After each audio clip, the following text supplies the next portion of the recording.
पूर्णमदः पूर्णमिदं पूर्णात् पूर्णमुदच्यते पूर्णस्य पूर्णमादाय पूर्णमेवावशिष्यते। ॐ शान्ति शान्ति शान्तिः। ॐ शुक्लाम्बरधरं विष्णुं शशिवर्णं चतुर्भुजं प्रसन्नवदनं ध्यायेत् सर्वविघ्नोपशान्तये। ॐ व्यासं वसिष्ठनप्तारं शक्ते पौत्रमकल्मषं पराशरात्मजं वन्दे सुखतातं तपोनिधिं। व्यासाय विष्णुरूपाय व्यासरूपाय विष्णवे नमो वै ब्रह्मनिधये वासिष्ठाय नमो नमः। ॐ गुरुर्ब्रह्मा गुरुर्विष्णुर्गुरुर्देवो महेश्वरः गुरुसाक्षात् परं ब्रह्म तस्मै श्रीगुरवे नमः।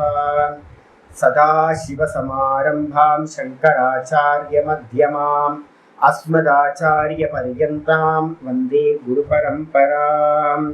ॐ यो ब्रह्माणं विदधाति पूर्वं यो वै वेदांश्च प्रहिणोति तस्मै तदेवमात्मबुद्धिप्रकाशं मुमुक्षुर्वै शरणमहं प्रपद्ये। ॐ शान्ति शान्ति शान्तिः। ॐ वसुदेवसुतं देवं कंसचाणूरमर्दनं देवकी परमानन्दं कृष्णं वन्दे जगद्गुरुं। यं ब्रह्मा वरुणेन्द्ररुद्रमरुतः स्तुन्वन्ति दिव्यैस्तवैः वेदैः साङ्गपदक्रमोपनिषदैः गायन्ति यं सामगाः ध्यानावस्थिततद्गतेन मनसा पश्यन्ति यं योगिनः यस्यान्तं न विदुःसुरासुरगणाः। देवाय तस्मै नमः देवाय तस्मै नमः। ॐ श्रीकृष्णाय परमात्मने नमः। श्रीकृष्ण कृष्ण कृष्ण। ॐ नारायणः परो व्यक्तात् अण्डमव्यक्तसम्भवम् अण्डस्यान्तस्मिन् लोकाः सप्तद्वीपा च मेदिनी। ॐ நமஸ்காரம். நம்ம பார்த்துக்கிட்டு இருக்கிறது பகவத்கீதையில் 18வது அத்தியாயம் பார்த்துட்டு இருக்கோம். மோட்ச சந்நியாச யோகம். இந்த மோட்ச சந்நியாச யோகத்தில் நம்ம நேற்று ஆரம்பிச்சிருக்கிறது பார்த்தீங்க அப்படின்னா உபசம்ஹார பாஷ்யம் ஆரம்பிச்சிருக்கோம். உபசம்ஹார பாஷ்யம்னா மொத்த சாஸ்திரத்தோட முடிவுரை, கன்க்ளூஷன் என்ன அப்படின்னு பார்த்தீங்கன்னா ஆச்சாரியார் இதில் சொல்ல ஆரம்பிச்சிருக்கார். நேற்று பாட்டத்தில் ஆரம்பிக்கும் போதே சொன்னோம், ஆத்ம ஞானம்ன்றது பார்த்தீங்கன்னா சித்தாந்த பிரதிபாதனம் அப்படின்னு போன பேஜில் நம்ம ஆரம்பிச்சிருக்கோம். ஆத்ம ஞானஸ்ய தூ கேவலஸ்ய நிஸ்ரேயச ஹேத்துத்வம். ஆத்ம ஞானம் மட்டுமே பார்த்தீங்கன்னா மோட்சத்திற்கு காரணம். ஆத்ம ஞானம் தான் மோட்சத்துக்கு சாதனம். அந்த ஆத்ம ஞானம் எப்படிப்பட்டது அப்படின்னா பேத பிரத்யய நிவர்த்தகத்துவேன.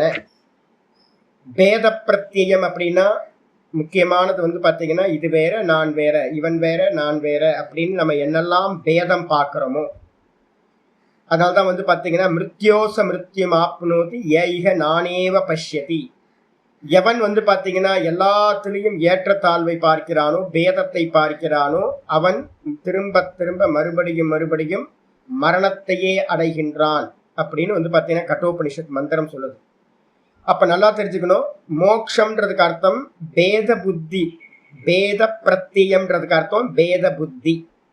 இந்த பேத புத்தி பார்த்தீங்கன்னா நிவர்த்தகத்துவேன, இது நீங்கிறது மூலமா, பேத புத்தி நீங்கிறது மூலமா நம்ம ஒரு தாட் எடுத்துக்கிட்டோம்னாவே புத்தியில உண்டாகிற எந்த தாட்டா இருந்தாலும் அந்த தாட் பார்த்தீங்கன்னா ஒன்று பேதத்தோட தான் உண்டாகும். ஒரே ஒரு இடத்துல தான் நமக்கு நம்ம அனுபவம் எல்லா ஜீவர்களுக்கும் தூக்கத்துல மட்டும், டீப் ஸ்லீப்ல மட்டும்தான் நமக்கு பார்த்தீங்கன்னா பேதம் இல்லாம இருக்கு. அதே மாதிரி சமாதியில இருக்கிறவனுக்கும் பார்த்தீங்கன்னா பேதம் இருக்கவே இருக்காது. மூர்ச்ச அவஸ்தையில இருக்கிறவனுக்கும் பேதம் இருக்கவே இருக்காது. ஆனா என்னன்னு கேட்டீங்கன்னா தூக்கத்திலையும் இல்ல மூர்ச்சா அவஸ்தையில மயக்கத்திலையும் பார்த்தீங்கன்னா தன்னை பத்தின அறிவு இருக்காது. சமாதிஸ்தனா இருக்கிறவனுக்கு மட்டும்தான் வந்து பாத்தீங்கன்னா தன்னை பத்தின பூரண அறிவு இருக்கும். ஆனா வேற ஒன்றும் இருக்காது அந்த இடத்துல. அப்ப தூக்கத்துக்கு அப்படியே ஆப்போசிட் எது அப்படின்னு கேட்டீங்கன்னா, பூரண பிரஜையோடு இருக்கிற, வேற எதுவும் இல்லை அப்படின்ற ஞானம் பூரண பிரஜையோடு சமாதியில இருக்கிறவனுக்கு மட்டும்தான் சித்திக்கும். அவன் கீழே இறங்கி வந்ததுக்கு பிறகு ஒருத்தன் சமாதி நிர்விகல்ப சமாதிய நேத்தின்னு செஞ்சு, அதே மாதிரி ஆத்ம ஞான நிஷ்டைய நிர்விகல்ப சமாதி மூலமா அடைஞ்சதுக்கு பிறகு அதுலேயே நின்று நல்லா அபியாசம் பண்ணி திரும்ப கீழே இறங்கினதுக்கு பிறகு கூட அந்த சமாதி அவஸ்தை வந்து பார்த்தீங்கன்னா அவனுக்கு கலையாம இருக்கும். அதுக்கு பேர் சகஜ அவஸ்தா அப்படின்னு பேர், ஜீவன் முக்த அவஸ்தா அப்படின்னு பேர். அப்ப ஜீவன் முக்தர்களுக்கு வந்து பார்த்தீங்கன்னா பேதம் இருக்குமா அப்படின்னா பேதம் இருக்காது. சதா வந்து பார்த்தீங்கன்னா அவங்க என்ன பார்ப்பாங்க, தங்கத்தையே பார்ப்பாங்க, ஆபரணத்தை பார்க்க மாட்டாங்க. நகைக்கடை ஓனர்ஸ் எல்லாம் என்ன பண்ணுவாங்க, 1/2 கிலோ தங்கம், 1 டன்னு தங்கம், 2 டன்னு தங்கம், அப்படிதான் வந்து பார்த்தீங்கன்னா 1/2 கிலோ, 1 கிலோ, 10 கிலோ, 5 கிலோ, இப்படிதான் தங்க வியாபாரிகள் பண்ணுவாங்களுடைய ஆபரணங்கள் அவங்களுக்கு கவனம் இருக்காது. அதே நம்ம வாங்குறவங்களுக்கு எப்படி இருக்கும் அப்படின்னு கேட்டீங்கன்னா, சின்ன குழந்தைங்களுக்கும் வாங்குறவங்களுக்கும் கம்மல், மூக்குத்தி, ஒட்டியானம் இப்படின்னு தான் நம்ம நாமரூபத்தை வந்து பார்த்தீங்கன்னா பார்ப்போம். அதே மாதிரி ஞானி புருஷர்கள் என்ன பார்ப்பாங்க, சர்வத்தையும் வந்து பார்த்தீங்கன்னா பிரம்மமா பார்ப்பாங்க, தானா பார்ப்பாங்க, தனக்கு அந்நியமா இங்க ஒண்ணும் இல்லைன்னு பார்ப்பாங்க. அப்ப சர்வத்திர சமதரிசனாக, சர்வத்திலையும் வந்து பார்த்தீங்கன்னா சமதரிசனத்தை உடையவர்கள். 5வது அத்தியாயத்துல கீதையில சொல்லும் போது 5:17 சொல்லும்போது சொல்லுது, வித்யா வினய சம்பன்னே பிராமணே கவிஹஸ்தினி. நல்லா படிச்ச பிராமணனிடத்திலையும் பசுவினிடத்திலையும் யானையினிடத்திலையும் நாயை சமைத்துண்ணக்கூடிய சாண்டாளனிடத்திலையும் எல்லாத்திலையும் நாயினிடத்திலையும் சர்வத்திலையும் வந்து பார்த்தீங்கன்னா ஒரே பிரம்ம தத்துவம் தான் இருக்கு, மேல இருக்கிறதெல்லாம் வெறும் வேஷம் அப்படின்னு வந்து பார்த்தீங்கன்னா ஞானி புருஷர்கள் பார்ப்பாங்க, சமதரிசினர்கள் பார்ப்பார்கள் அப்படின்னு. அப்ப எப்போ நமக்கு வந்து பார்த்தீங்கன்னா பேத புத்தி போகுதோ அந்த பேத புத்தி போன இடத்துல என்ன இருக்கும், கைவல்ய பல அவசானத்வாத், கைவல்ய பலனை வந்து பார்த்தீங்கன்னா முடிவாக உடையது. கைவல்யம்னா கேவலசிய பாவம், தான் மட்டும் இருக்க, தனக்கு அந்நியமா வேற ஒன்றும் இல்லை அப்படின்னு வந்து பார்த்தீங்கன்னா அறியறது. இதை எக்ஸ்பிளைன் பண்றதுக்காக திரும்பவும் ஆச்சாரியர் ஆரம்பிக்கிறார். நீங்க எந்த ஒரு கர்மா பண்றதா இருந்தாலும் அதுல என்ன இருக்கணும், கிரியா இருக்கும். ஒரு செயல் பண்றோம், கிரியா. அந்த காரியத்தை பண்றதுக்கு, ஒரு செயல் பண்றதுக்கு என்ன வேணும் அப்படின்னா ஒரு கர்த்தான்னு ஒரு ஆள் வேணும். அதுக்கப்புறம் ஆப்ஜெக்ட் கர்மம்னு ஒண்ணு வேணும். அதுக்கப்புறம் இன்ஸ்ட்ருமெண்ட் வந்து பார்த்தீங்கன்னா கண்ணு, காது, கை, காலு எல்லாம் வேணும் உங்களுக்கு. அதுக்கப்புறம் வந்து பார்த்தீங்கன்னா நான் இந்த கர்மத்தை பண்ணி என்ன பலன் அடைய போறேன்ற ஒரு பலன் வேணும். இதுல எல்லாத்துலயும் வந்து என்ன இருக்கு அப்படின்னு கேட்டா பேதம் இருக்கு. நான் கர்த்தா, எனக்கு அந்நியமா இருக்கிறது கர்மம், எனக்கு அந்நியமா வந்து பார்த்தீங்கன்னா நான் வேற, இந்த கண்ணு வேற, காலு வேற, கை வேற, மூக்கு வேற, எல்லாம் ஒவ்வொன்றும் தனித்தனி.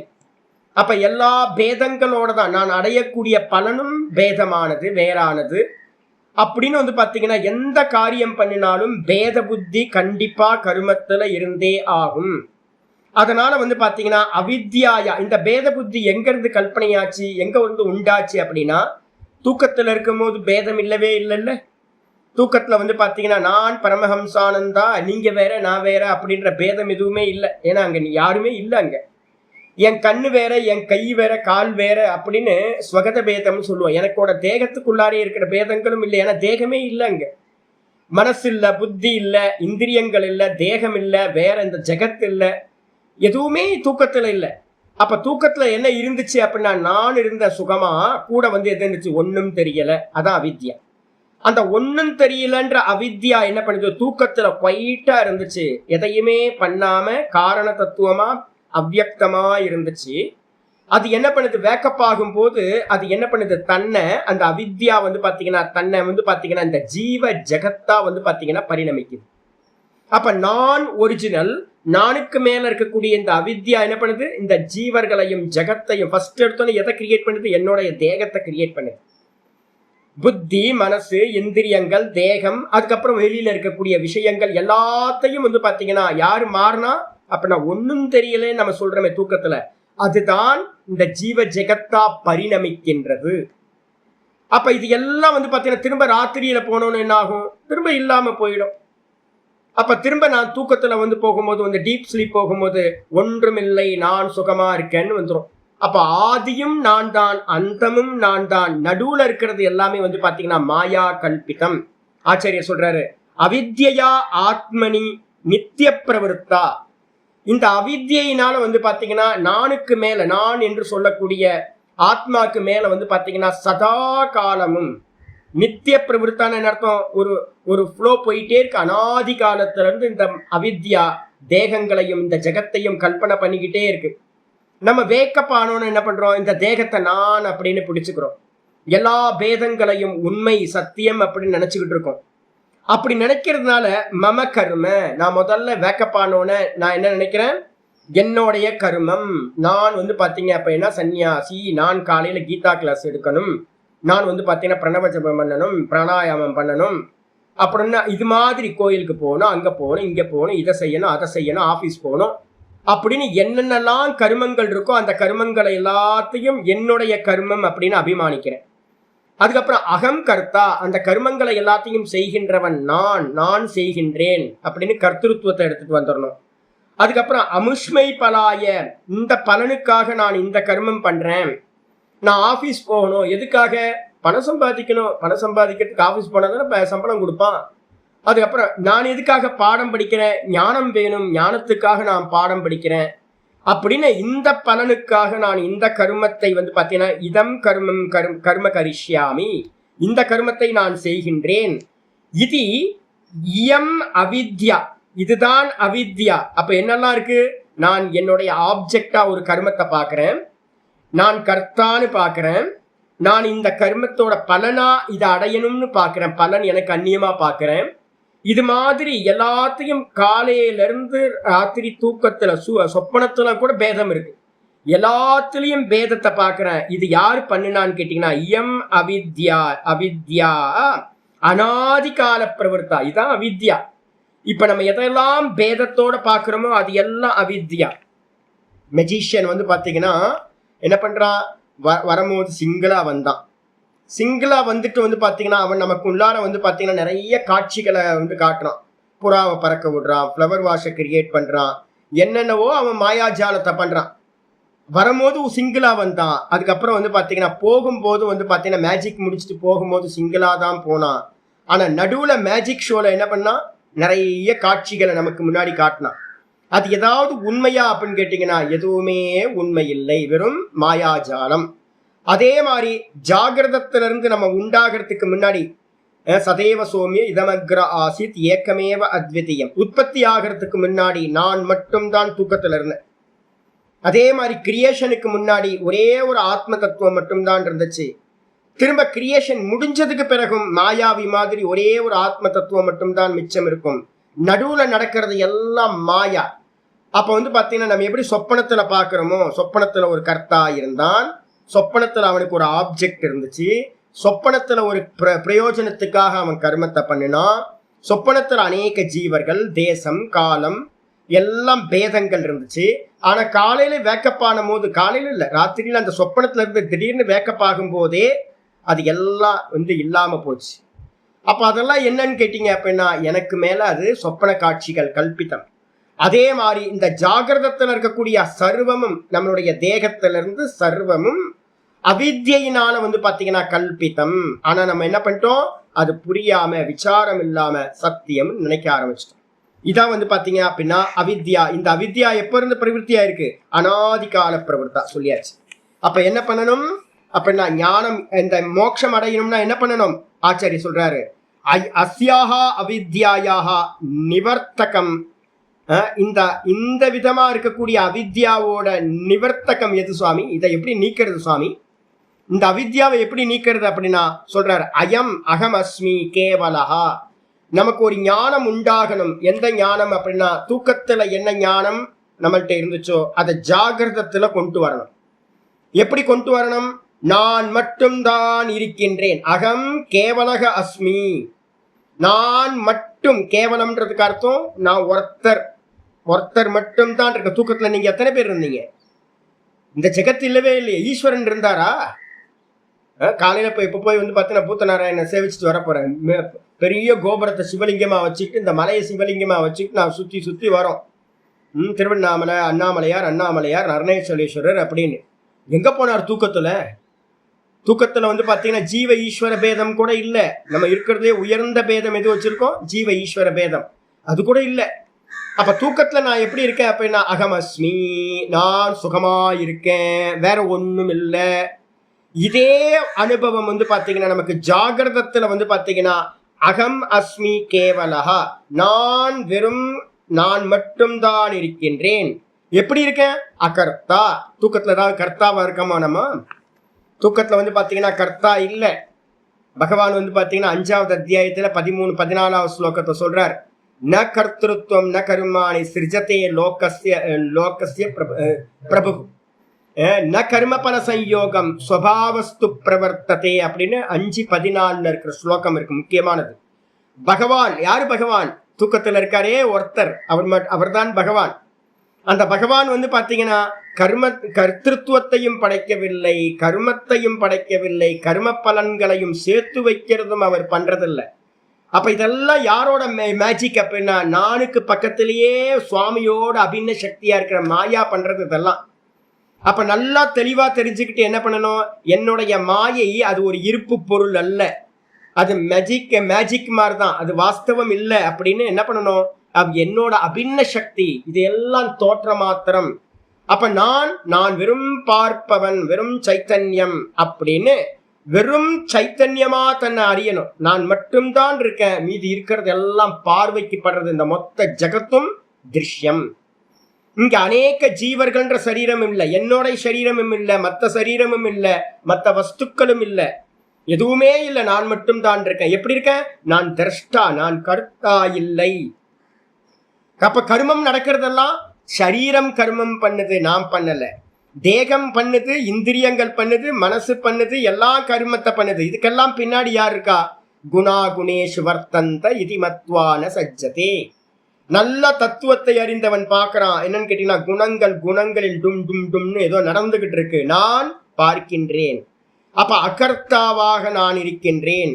அது மட்டும் இல்ல, அக்ரியா, நான் எப்படிப்பட்டவன்? என்னிடத்தில் எந்த கிரியையும் இல்லை. நான் பிறக்கல, இறக்கல, நான் வளரல, எதுவுமே நடக்கல. நான் ஏக்கரூபமா இருக்கேன். என்கிட்ட எந்த ஒரு விகாரங்களும் இல்லை. அது மட்டும் இல்ல, அஃபலோ, எனக்கு ஏதாவது பலன் வேணுமா அப்படின்னு கேட்டீங்கன்னா தூக்கத்துல ஏதாவது பலன் இருக்கா அப்படின்னு கேட்டீங்கன்னா தூங்குனதுக்கு பிறகு எந்த ஒரு ஆகாங்ஷாவும் எதிர்பார்ப்பும் இல்லை. தூக்கத்துக்கு உள்ளார போறதுக்கு முன்னாடி நல்லா தூங்கணும்னு நினைக்கிறோம். ஆனா தூக்கத்துக்குள்ளார போனதுக்கு பிறகு அங்க வந்து பாத்தீங்கன்னா எந்த எக்ஸ்பெக்டேஷனும் இல்லை. அந்த சொரூப்பமே சுகஸ்வரூபமா இருக்கு, ஆனந்தமா தூங்குறோம். எந்த ஒரு பலனும் இல்லாதவனா இருக்கேன். அது மட்டும் இல்ல, ந மத்தக அந்யக அஸ்தி கஷ்டித், எனக்கு அந்நியமா எவனும் இந்த உலகத்தில் இல்லை. ஈஸ்வரனும் கூட எனக்கு அந்நியமா இல்லை. ஏன்? அந்த நான் சொல்றதுதான் பிரம்மஸ்வரூபம். பகவான் அந்த நானா இருக்கார். அதனால எனக்கு அந்நியமா தூக்கத்துல நம்ம அப்படித்தானே சொல்றோம். காலையில எந்திரிச்சு வேற யாராவது இருந்தாங்களா அப்படின்னா இல்லச்சி, தூக்கத்துல ஒண்ணுமே இல்லச்சி. எனக்கு உங்களுக்கு அந்நியமா ஒண்ணுமே இல்லைன்னு தானே நம்ம பாக்குறோம். அதே தான் நம்ம ஜாகிரதத்துல இந்த சமாதி அவஸ்தை வரும்போது நமக்கு என்ன கிடைக்கும்னா, எனக்கு அந்நியமாக வேறு ஒருவரும் இல்லை. இது ஏவம் ரூபம். இந்த விதமான ஆத்ம விஷயம் ஞானம், இந்த விதமா ஒருத்தருக்கு ஆத்ம விஷயம் ஞானம் உண்டாச்சுன்னா, உற்பத்தியமானம் இது மாதிரி உண்டாகக்கூடிய ஆத்ம ஞானம் அதுக்கு என்ன பண்ணும்னா, கர்ம பிரவருத்தி ஹேத்து பூத்தாயாக, கர்ம பிரவருத்திக்கு காரணமா இருக்கக்கூடிய பேத புத்தி இருக்குல்ல. கர்ம பிரவருத்தி ஆகணும்னா என்ன வேணும்? ஒரு கர்மம் நடக்கணும்னாவே ஃபர்ஸ்ட் வந்து பாத்தீங்கன்னா யத்தத்தி குருத்தே ஜந்துகு தத்தத் காமஸ்ய சேஷ்டிதம். மனுஸ்மிருதியில வந்து பாத்தீங்கன்னா தெளிவா சொல்ற, இந்த ஜந்துக்கள் வந்து பாத்தீங்கன்னா எதையெல்லாம் ஒரு கர்மத்தை பண்ணுகின்றனவோ, ஒரு எறும்பு ஊர்ந்து போகுது, ஒரு குரங்கு காலையில எந்திரிச்சோன வருது, பட்சிகள் வந்து பாத்தீங்கன்னா காலையில கூட்ட விட்டு பறந்து போகுது, மனுஷங்க வந்து பாத்தீங்கன்னா அவங்கவுங்க காரியத்துல ஈடுபடுறாங்க. நாள் ஃபுல்லா எல்லா ஜீவர்களும் வந்து பாத்தீங்கன்னா கர்மத்துல ஈடுபடுகின்றன. எல்லா கர்மத்துக்கு பின்னாடியும் ஏதோ ஒரு காமம் வந்து பாத்தீங்கன்னா இருக்கணும். இப்ப நான் இருக்கேன், கொஞ்சம் என்னோட ஆசனத்தை வந்து பாத்தீங்கன்னா கொஞ்சம் சேஞ்ச் பண்ண. இன்னும் சாமி உடம்பெல்லாம் அசைக்கிறீங்க அப்படின்னா, இந்த சீட்டிங் சரியா இல்லை, இப்ப சரியாயிடுச்சு. அப்ப நான் உடம்ப அசைச்சா கூட வந்து பாத்தீங்கன்னா அதுக்கு என்ன காரணமா இருக்கும் அப்படின்னு கேட்டீங்கன்னா, எனக்கு அன்ஈஸியா ஃபீல் பண்றேன், அதை கொஞ்சம் கம்ஃபர்டபுளா ஆக்குறதுக்காக சரியா உட்காந்துக்கிறேன். அப்போ ஒரு சின்ன அசைவு இருந்தாலும் கூட வந்து பாத்தீங்கன்னா அதுக்கு பின்னாடி வந்து பாத்தீங்கன்னா ஏதோ ஒரு காமம் இருக்கணும். ஒரு சின்ன அசைவுக்கு பின்னாடி கூட அப்ப வந்து கண்டிப்பா வந்து பாத்தீங்கன்னா அந்த அசைவுக்கு பின்னாடி காமம் இருக்கணும் அப்படின்னா, காமம் படுறோம்னாவே நமக்கு என்ன அர்த்தம்? எனக்கு அந்நியமா வேற ஒண்ணு இருக்குன்னு அர்த்தம். துவைத்தத்துல மட்டும்தான் வந்து பாத்தீங்கன்னா காமம் சம்பவிக்கும். தூக்கத்துல ஏதாவது காமம் இருக்கா? டீப் ஸ்லீப்ல ஏதாவது ஆசைப்பட்டீங்களா? ஏன்? அப்ப நாங்க துவைத்தமே இல்லையே. ஆசைப்படுறதுக்கு என்ன இருக்கு? ஆசைப்படுறதுக்கு ஒரு ஆப்ஜெக்ட் வேணுமா? இருக்காது. பேதம் இருக்கா? பேதம் இல்லை. அதனால ஆசைப்பட முடியாது. அதே மாதிரி ஒருத்தருக்கு வந்து பாத்தீங்கன்னா கர்ம பிரவருத்திக்கு காரணமா இருக்கக்கூடிய பேத புத்தேகே நிவர்த்தகத்வாத், எப்போ நான் மட்டும்தான் இருக்கேன்ற ஒரு ஞானம் ஒருத்தருக்கு உண்டாகுதோ அது புரிஞ்சாலும் உண்டாகாது. என்னதான் நீங்க புரிஞ்சுங்க, பேதம் இருக்கதான் செய்யும். எவ்வளவுதான் பரோட்ச ஞானம், எவ்வளவு பெரிய வித்வானா இருந்தாலும் அவனுக்கு வந்து பாத்தீங்கன்னா பேத புத்தி இருக்கு, இந்த ஜெகத்தெல்லாம் இருக்கு அப்படின்னா கண்டிப்பா அவன்கிட்ட என்ன இருக்கும் அப்படின்னா காமம் இருக்கணும். தர்மத்தை பத்தி காமம் இருக்கும். பெரிய விஷயம். இப்ப எனக்கெல்லாம் இருக்கு சார், நல்ல பரோட்ச ஞானம் இருக்கு எனக்கு. ஆனா வந்து பாத்தீங்கன்னா என்ன பிரச்சனையா இருக்கும் அப்படின்னு கேட்டீங்கன்னா தர்மம் தான் ப்ராப்ளமா இருக்கும் எனக்கு. ஐயோ இந்த ஜனங்கள்லாம் நல்லா இருக்கலாமே, இந்த ஜனங்களை பாக்குறேன்ல, ஐயோ யாரையாவது ரொம்ப பாவர்ட்டியா கஷ்டப்படுறவங்களை பார்த்தா வந்து மனசு தாழ மாட்டேங்குது. ஐயோ சாமி ஏன் இவ்வளவு கஷ்டப்படுறாங்க பகவானே அப்படின்னு. அப்ப தூக்கத்துல இல்லவே இல்லையே. இப்ப பிரார்த்தனை பண்றோமே நம்ம, எல்லாரும் சௌக்கியமா இருக்கட்டும். எல்லாரும் இருக்காங்களா? வாஸ்தவத்துல யாருமே இல்லையே. ஆனா நம்ம என்ன பண்ணிட்டு இருக்கோம்? எல்லாம் இருக்காங்க அப்ப நம்ம பாக்குறோம் பாத்தீங்களா? இது எல்லாம் இருக்காங்கன்னு நம்ம பாக்குறதே வந்து பாத்தீங்கன்னா பெரிய ப்ராப்ளம். இது வாஸ்தவத்துல வந்து பாத்தீங்கன்னா உண்மையிலேயே இல்லவே இல்ல. யதா சொப்னே துவயாபாசம் ஸ்பந்ததே மாயையா மனஹ ததா ஜாகிரத் துவயாபாசம் ஸ்பந்ததே மாயையா மனஹ. 4:29 மாண்டூக்கிய காரிக்கால சொல்லுது அலாத சாந்தி பிரகரணத்துல. தூக்கத்துல நம்ம துவைத்தங்களை பாக்குறோமே, அந்த துவைத்தங்கள் எல்லாம் என்ன அப்படின்னு கேட்டீங்கன்னா பார்க்கறதுக்கு எல்லாம் வந்து பாத்தீங்கன்னா மாயையினால, மனசுன்ற மாயையினால, வாசனையினால சிருஷ்டிக்கப்படுகின்றது. அதே மாதிரி தான் வந்து பாத்தீங்கன்னா ஜாகிரத அவஸ்தையிலையும் நம்ம துவைத்தம் அங்க பாக்குறோம், துவயாபாசம். இந்த துவைத்தங்களா எதையெல்லாம் பார்க்கிறோமோ அது எல்லாமும் கூட வந்து பாத்தீங்கன்னா மாயையா இருக்கிற மனசோட ஸ்பந்தனம். மனசு எங்கெங்கெல்லாம் அசையுதோ அங்கங்கெல்லாம் வந்து பாத்தீங்க அப்படின்னா மனசு இருக்கும். இது ஜகத் இருக்கும், துவைத்தம் இருக்கும். மனசு அசையாத இடத்துல துவைத்தம் இருக்காது, ஜகத் இருக்காது. அப்ப அதனால வந்து பாத்தீங்கன்னா மனசோட வந்து பாத்தீங்க அப்படின்னா அசையாம இருக்கிற நிலை எது இருக்கோ அதுதான் வந்து பாத்தீங்க அப்படின்னா ஜீவன் முக்தி அப்படின்னு பேர். அப்ப பேத புத்தி இல்லாம இருக்கிற நிலையில கர்மம் சம்பவிக்குமா அப்படின்னா ஜீவன் முக்தன் சதா தன்னுடைய சொரூபத்திலேயே இருப்பான். எந்த ஒரு ஆக்ஷன்லயும் அவனுக்கு போகவே போகாது, கர்மமே இல்லாமல் போய்விடும் சொல்லியாச்சு. இதுக்கப்புறம் தூ சப்தக, அந்த முதல் ஸ்டேட்மெண்ட்ல இருக்குல்ல, ஆத்ம ஞானஸ்ய தூ கேவலேபியகன் இருக்கு. அந்த தூ சப்தம் என்ன அப்படின்னா எதை நீக்கிறதுக்குன்னா இதர வியாவிருத்தின்னு பேரு. பக்ஷத்வய வியாவிருத்தி அர்த்தா. மொத்தம் 3 பட்சம் சொன்னோம். இந்த கீதா சாஸ்திரம் வெறும் ஞானத்தினால மோட்சம்னு சொல்லுதா, அல்லது வெறும் கர்மத்தினால மோட்சம்னு சொல்லுதா, அல்லது ஞான கர்மத்தை சேர்ந்து மோட்சம்னு சொல்லுதா அப்படின்னும் போது ஆச்சாரியார் சித்தாந்தத்தை சொல்லிட்டார். வெறும் ஞானத்தினால மட்டும்தான் மோட்சம், கர்மத்தினால் மோட்சம் இல்லை. ஞானத்தோடு கர்மத்தை சேர்ந்து பண்ணினாலும் மோட்சம் இல்லை அப்படின்னு மற்ற 2 பட்சங்களை நீக்கிட்டு ஞானத்தினால மட்டும்தான் மோட்சம் அப்படின்னு எஸ்டாப்ளிஷ் பண்ணியாச்சு.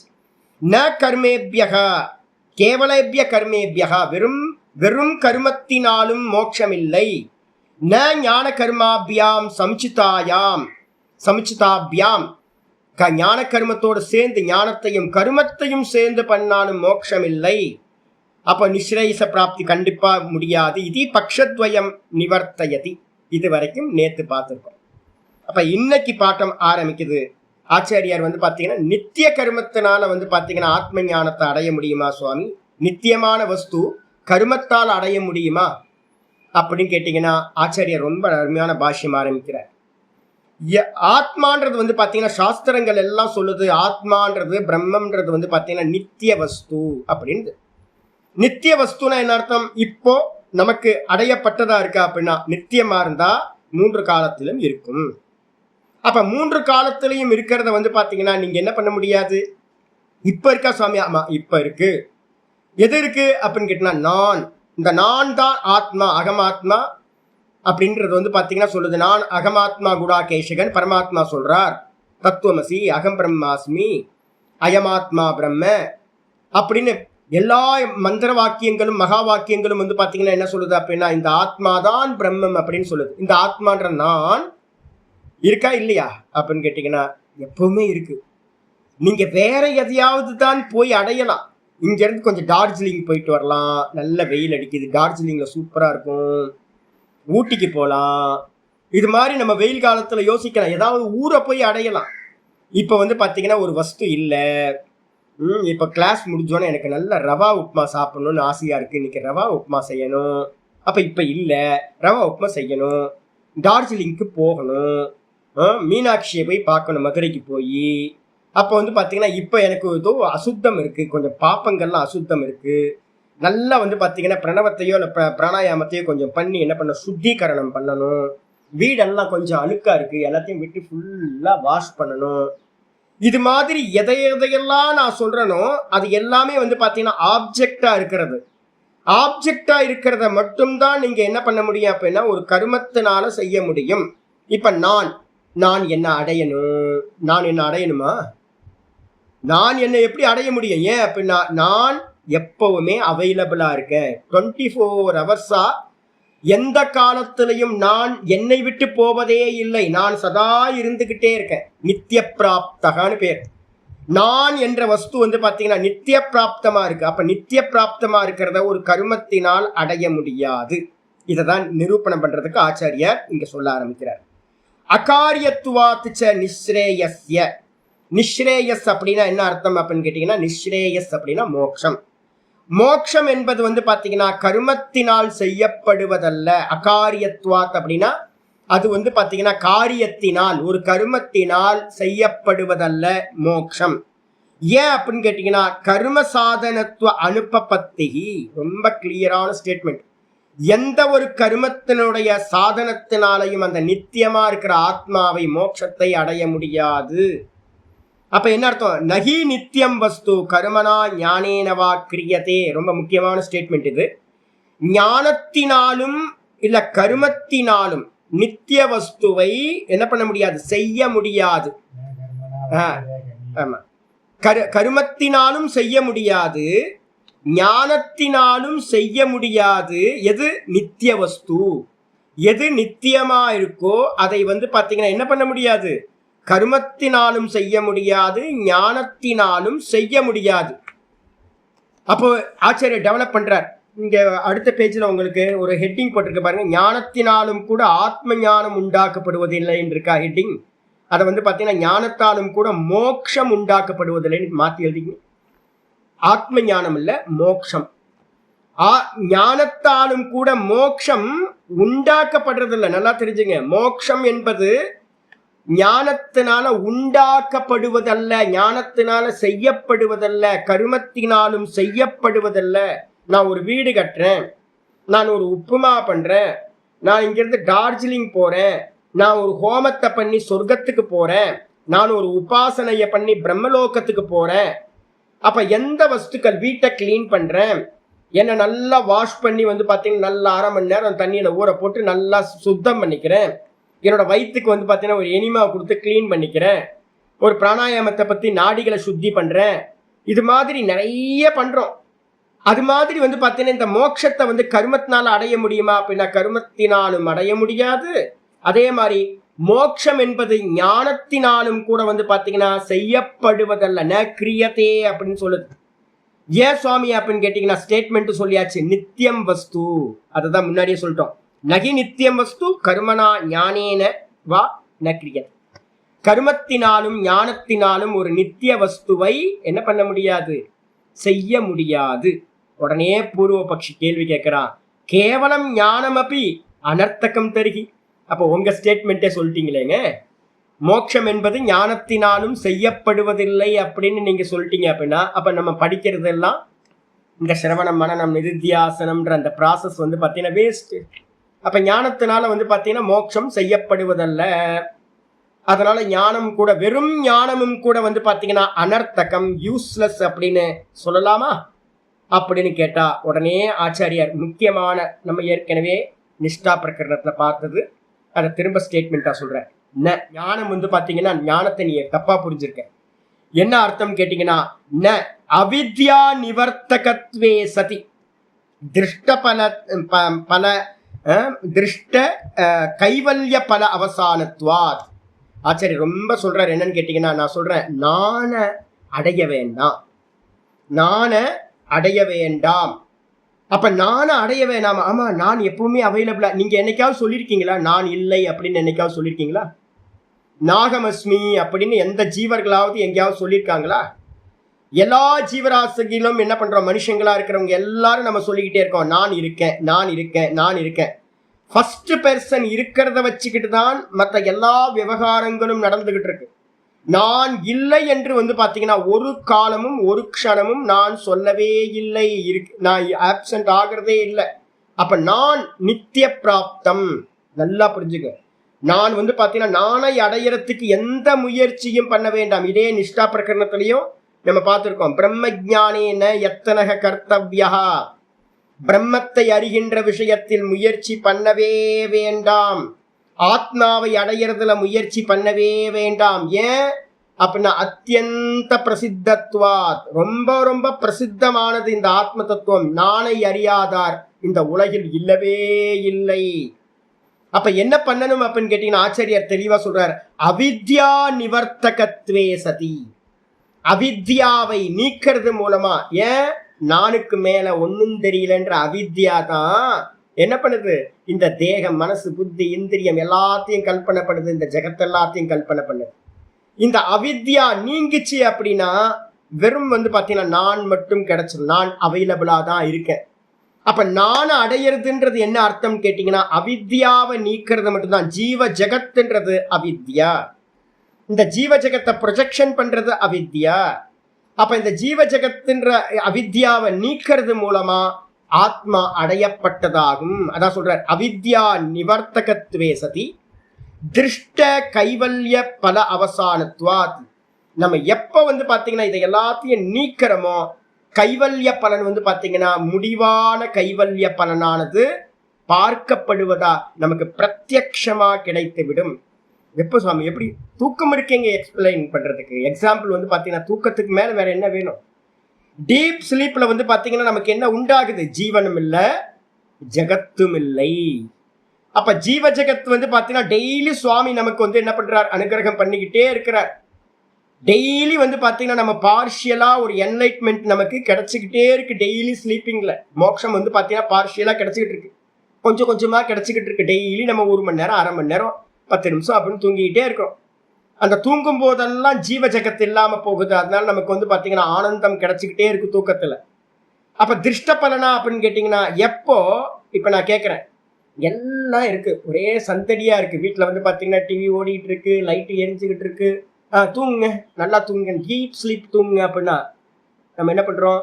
இல்ல இல்ல, எனக்கு இதெல்லாம் தூங்க முடியாது, லைட் எல்லாம் ஆஃப் பண்ணுங்க, டிவி ஆஃப் பண்ணுங்க, அப்புறம் டோரை லாக் பண்ணுங்க, விண்டோஸ் எல்லாம் லாக் பண்ணுங்க, ஒரு அட்மாஸ்பியரை கிரியேட் பண்ணிட்டு பிளாங்கெட் எடுத்து பாத்தீங்கன்னா கொஞ்சம் வெளிச்சம் இருந்தாலும் எனக்கு தூங்க முடியல. அப்ப பிளாங்கெட் எடுத்து நேரா போட்டுக்கிட்டு சில பேர் பாத்தீங்கன்னா என்ன பண்ணுவாங்க, காதுல பஞ்செல்லாம் வச்சுப்பாங்க, சத்தம் உள்ள போகாம வச்சுக்கிட்டு நம்ம என்ன பண்றோம்? தூங்கி போறோம். சரி, நான் கேட்கிறேன், அந்த தூக்கத்துல பாத்தீங்க அப்படின்னா நம்ம அது திருஷ்ட பலனா இருக்கா, பிரத்யக்ஷ பலனா இருக்கா, பார்க்கப்படுற பலனா இருக்கா? நான் ஆனந்தமா இருக்குன்றது பாத்தீங்கன்னா பார்க்கப்படுற பலனா இருக்கா, இல்ல பாத்தீங்கன்னா யாராவது சொல்றாங்களா? நமக்கு பிரத்யக்ஷமா ஒவ்வொரு ஜீவர்களுக்கும் தூக்கத்துல ஆனந்தத்தை அனுபவிக்கிறது தெரியுது. அதனால்தான் நம்ம எல்லா ஜீவராசிகளும் தூங்க போறோம். எல்லாம் விரும்பி விரும்பி தூங்க போறோம்னா எதுக்காக அப்படின்னு கேட்டீங்கன்னா, அந்த இடத்துல ஜீவ ஜெகத்து இல்லை. அப்ப ஜீவ ஜெகத்து இல்லாத இதுல நிலையில கைவல்ய பலன் பாத்தீங்கன்னா நமக்கு டெய்லி தூக்கத்துல நான் மட்டும் தான் இருக்கேன். அதனால அதுக்கு பேர் கைவல்ய பலன். அர்த்தம் தனிச்ச பலன், நான் மட்டும் தான் இருக்கேன். இது பாத்தீங்கன்னா நமக்கு டெய்லி தூக்கத்துல எப்படி பிரத்யக்ஷமா ஒவ்வொரு ஜீவர்களாலும் அனுபவிக்கப்படுறதா இருக்கோ, அதே மாதிரி பாத்தீங்கன்னா அவித்யாவும் நீங்கி போச்சுன்னா, தூக்கத்துல அவித்யான்ற ஒரு லேயர் இருக்கு. ஜாகிரதத்திலேயே இருந்துகிட்டு நீங்க தூங்குனீங்க அப்படின்னா, ஜாகிரதத்திலேயே இருந்து தூங்குறதுன்னு என்ன அர்த்தம்? பூரண விழிப்போட ஒன்றுமில்லைன்னு இந்த ஜீவ ஜெகத்தை பாத்தீங்கன்னா நீக்கணும் அப்படின்னா பிரத்யக்ஷமா பாத்தீங்கன்னா என்ன கிடைக்கும்? கைவல்ய பலன் பாத்தீங்கன்னா மோட்ச பலன் பாத்தீங்கன்னா பிரத்யக்ஷமா ஞானி புருஷர்களால் அடையப்படுவதா இருக்கு. உடனே ஆச்சாரியார் எக்ஸாம்பிள் சொல்றார். எப்படி சுவாமி இது, நீங்க தூக்கத்தை சொன்னீங்க, சுவாமி என்ன பண்றாரு பாப்போம். அவித்யா தமோ நிவர்த்தகஸ்ய ஞானஸ்ய திருஷ்டம் கைவல்ய பல அவசானத்துவம். அவித்யா தமோ நிவர்த்தகஸ்ய, தமோன்னா என்ன அர்த்தம், இருட்டு. அவித்யான்ற தமஸ், நம்ம என்ன பண்றோம், கைத்துக்கு மேல பாம்பு பார்க்கிறோம். கைத்துக்கு மேல ஃபர்ஸ்ட் காரியம் என்ன நடக்கும் அப்படின்னு கேட்டீங்கன்னா, கைத்தை வந்து பாத்தீங்கன்னா ஒரு அரை இருட்டு மறைக்குது. அரை இருட்டு மறைச்ச மாத்திரத்துல, ஏன் அரை இருட்டுன்னு சொல்றீங்க சுவாமி அப்படின்னா, பூரண இருட்டுல வந்து பாத்தீங்கன்னா நீங்க எதுவும் தெரியவே தெரியாது. அதே மாதிரி அரை இருட்டுன்னா என்ன அர்த்தம், நான் அந்த கயிறு இருக்கு ஆனா கயிறா தெரியல, கயிறோட ஃபார்ம் மட்டும் தெரியுது. அது கயிறுன்னு தெரியாம கயிறு மட்டும் ஃபார்ம் மட்டும் தெரியுது. ஆஃப் லைட் என்ன பண்ணிடுச்சு அப்படின்னா, கயிறுன்ற தன்மையை மறைச்சிட்டு கயிறோட ஃபார்ம் மட்டும் தெரியுது. அதுக்கு மேல இந்த அவித்யா என்ன பண்ணிடுச்சு அப்படின்னு கேட்டீங்கன்னா, கைத்துக்கு மேல ஒரு பாம்பை கிரியேட் பண்ணிடுச்சு. அப்ப பாம்பு கைத்துக்கு மேல தெரியணும்னா எது காரணம் அப்படின்னா, அரை இருட்டு, மந்த அந்தகாரம். அதே மாதிரி வந்து பாத்தீங்கன்னா இங்க ஆச்சாரியார் சொல்றாரு, அவித்யா தமோ நிவர்த்தகஸ்ய. இப்ப அந்த நான் என்ன பண்றேன், அந்த கைத்துக்கு மேல பாம்பை பார்த்துட்டு நான் என்ன பண்றேன், பயப்படுறேன். ஐயோ பிளாக் கோப்ரா இது, அப்படியே மினுமினு மினுக்குது, நம்ம கடிச்சுது அப்படின்னா விஷம், அரை மணி நேரத்தை செத்தே போயிடுவேன் நானு. ஐயோ எங்கேயாவது போய் ஒளிஞ்சுக்கிச்சுன்னா என்ன பண்றது, வீட்டுக்குள்ளார வந்துருச்சுன்னா என்ன பண்றது அப்படின்னு பதறேன். அப்படியே ஊரெல்லாம் கூப்பிட்டுறேன், ஏ வாங்கப்பா வாங்கப்பா பிளாக் கோப்ரா இருக்கு, எங்கேயாவது போயிடுச்சுன்னா வம்பா போயிடு, யாரையா கடிச்சிருச்சுன்னா அப்படின்னு பயத்துல வந்து பாத்தீங்கன்னா உடம்பெல்லாம் நடுங்குது எனக்கு. உடம்பு நடுங்குது, கூச்சல் போடுறேன், கத்துறேன், இது பண்றேன். ஐயோ வாங்கன்னு குச்சி எடுங்க, அதை எடுங்க, இதை எடுங்க, போன் பண்ணுங்க அப்படிலாம் சொல்றேன் எல்லாத்தையும். இதெல்லாம் சொன்னதுக்கு பிறகு கடைசியில வந்து பாத்தீங்கன்னா ஒரு லைட்டை கொண்டு வந்தோன்னா, அவித்யா தமோ நிவர்த்தகஸ்ய ஞானஸ்ய. அந்த லைட்டு போட்ட மாத்திரத்துல எப்படி வந்து பாத்தீங்கன்னா இருள் போகுது, இருள் போன மாத்திரத்துல என்ன ஆயிடுது, கயிறு தெரிஞ்சிருது. அப்ப இருள் போனோன்னு, இருட்டு போனோன்னு அந்த கயிறு வந்து பாத்தீங்கன்னா தெரியுது. அதே மாதிரி நமக்கு இந்த ஞானம் அப்படின்றது என்ன பண்ணுது அப்படின்னு கேட்டீங்கன்னா, நான் அப்படின்ற ஞானம், ஒரு ஞானம் வந்து என்ன பண்ணுது, பிரகாசம் மாதிரி. அது என்ன பண்ணுதுங்க, இந்த நானுக்கு மேல கல்பனை பண்ணி இருந்த இந்த தேகம், இந்த ஜெகத்து, இதை எல்லாத்தையும் அவித்யாவோட கல்பிதம், கைத்துல பாம்பு மாதிரி. இந்த லைட்டு வந்த மாத்திரத்துல வந்து என்ன தெரியுது அப்படின்னா, இது எல்லாம் நீங்கி போகுது. அப்ப அவித்யா அப்படின்ற தமசு, இருட்டு வந்து பாத்தீங்கன்னா அதை நீக்கிறது தான் வந்து பாத்தீங்கன்னா ஞானத்தோட திருஷ்ட கைவல்ய பல அவசானத்துவம். அப்ப இந்த ஞானம் என்ன பண்ணுது அப்படின்னா, நம்ம கைத்துல கயிறு தெரிஞ்ச மாத்திரத்துல என்ன ஆயிடுது, அப்படியே கூல் டவுன் ஆயிடும், பயம் போயிடுது, யாரையும் கூப்பிடுறத நிப்பாட்டிடுறோம், யாரையும் கூப்பிடுறதில்ல. ஐயோ தெரியாம கூப்பிட்டுமே, எல்லாம் வந்துட்டாங்கன்னா என்ன பண்றது, தண்டத்தை எடுக்கிறதெல்லாம் நம்ம எடுக்கிறதெல்லாம் முயற்சியெல்லாம் நின்று போயிடுது. பாம்பு அடிக்கணும்னு நம்ம என்னெல்லாம் பண்ணமோ அது எல்லாம் நின்று போயிடுது. சாந்தமா வந்து பாத்தீங்கன்னா ஐயோ இதை பார்த்த பயந்தும் கயிறு இது. அப்ப மொத்த பயமும் வந்து பாத்தீங்கன்னா ஒரே ஒரு லைட்டை கொண்டு வந்த மாத்திரத்துல முடியுது. அப்ப பய நிவர்த்தின்றது வந்து பாத்தீங்கன்னா எப்ப உண்டாகுது, பய நிவர்த்தின்றது அந்த வெளிச்சம் வந்த உடனேயே ஒரே காரியம் என்ன நடக்குது பாருங்க, ஒரு பிரகாசம் வருது, பிரகாசம் வந்தோன இருட்டு போகுது, இருட்டு போற அதே காலத்துல வந்து பாத்தீங்கன்னா பாம்பு போகுது, பாம்பு போன அதே க்ஷணத்துல வந்து பாத்தீங்கன்னா கயிறு தெரியுது. எத்தனை அம்சம் இருக்கு பாருங்க உங்களுக்கு. இருட்டு போகுது, கயிறு போகுது, இது பாம்பு போகுது, கயிறு தெரியுது. கயிறு தெரிஞ்ச மாத்திரத்தை இந்த மூணு நடந்த அந்த க்ஷணத்திலேயே நம்மளுடைய பயமும் போகுது. இது எல்லாம் பிரத்யக்ஷமா வந்து பாத்தீங்கன்னா ஒரு பலனை முடிவா உடையதா இருக்கு. இதே மாதிரி ஆச்சாரியர் சொல்றார், ரஜ்வாதி விஷயே, கயிறு முதலிய விஷயத்தில் கைத்துக்கு மேல என்ன பார்த்தோம், சர்பாதி அஜ்ஞான தமோ நிவர்த்தகத்துவ. நம்ம என்ன பண்றோம், அஜ்ஞானத்தினால உண்டான தமசுனால உண்டான சர்ப்பத்தை பார்க்கிறோம், பாம்பை பார்க்கிறோம். அது வந்து பாத்தீங்கன்னா தமோ நிவர்த்தக பிரதீப பிரகாச பலவத். பிரதீபத்தை கொண்டுட்டு வந்தோன, ஒரு தீபத்தை கொண்டு வந்தோன அந்த பாம்பு வந்து பாத்தீங்கன்னா போயிடுது. போன மாத்திரத்திலேயே என்ன பண்ணுது, நமக்கு பயம் போயிடுது. அந்த க்ஷணத்திலேயே பலன் கிடைச்சிருதா, ஆமா பலன் கிடைச்சிருது. அப்ப ஞானத்துக்கு அந்நியமா அங்க ஏதாவது காரியம் தேவையான வெளிச்சத்தை கொண்டு வரதுக்கு அந்நியமா வெளிச்சம் வந்துருச்சு, பாம்பு விரட்டலாமா? வெளிச்சம் வந்ததுக்கு பிறகு பாம்பு விரட்டலாமா, இல்ல வெளிச்சம் வந்த அந்த க்ஷணத்திலேயே பாம்பு ஓடி போச்சா? ஓடி போச்சா? ஓடி போகவே இல்லை. ஏன்னா பாம்பே இல்லை, பாம்பே இல்லை. அப்ப வந்து எதனால அது தெரிஞ்சது? இருட்டுனால. அப்ப வெளிச்சம் வந்த அந்த க்ஷணத்திலேயே வந்து பாத்தீங்கன்னா பாம்பு போயிடுச்சு. ஒருவேளை பாம்பு சத்தியமா இருந்துச்சுன்னா என்ன பண்ணலாம்?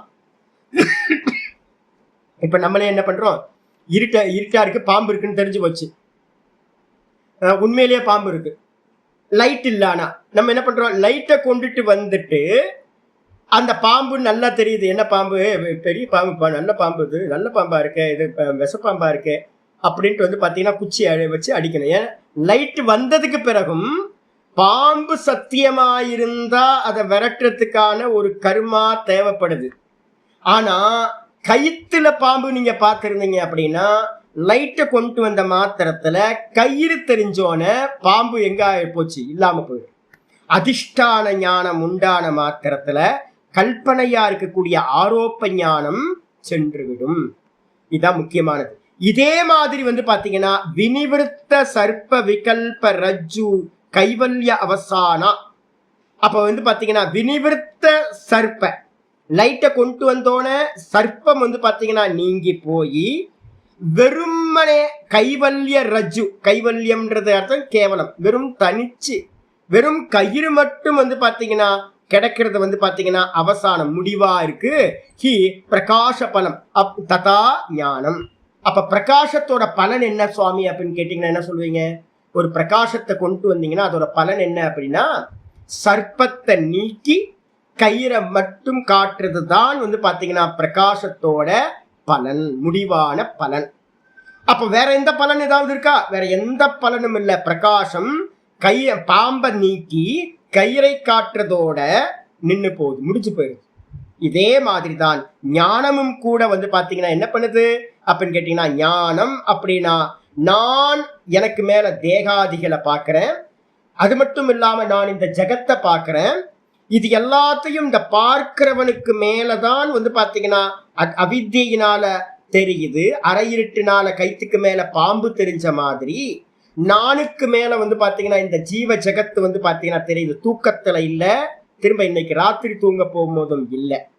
அப்ப இது எல்லாம் தெரியுது அப்படின்னா கைத்துக்கு மேல ஆரோப்பம். வாஸ்தவமா அப்படின்னா மொத்த வேதங்களும் சொல்லுது இது எல்லாம் மாயாமயம், மொத்த ஜெகத்தும் மாயாமயம். மனசோட அசைவு ஸ்பந்தன மாத்திரம் இதம் துவைத்த ஜாதம். மொத்தமும் வந்து பாத்தீங்கன்னா மனசோட ஸ்பந்தன, மாயையோட அசைவு தான் அப்படின்னு. அப்ப உண்மை இல்லை. அப்ப கைத்துல தெரிஞ்ச பாம்பு உண்மை இல்லாததுனால வெளிச்சம் கொண்டு வந்தோன ஓடி போகுது.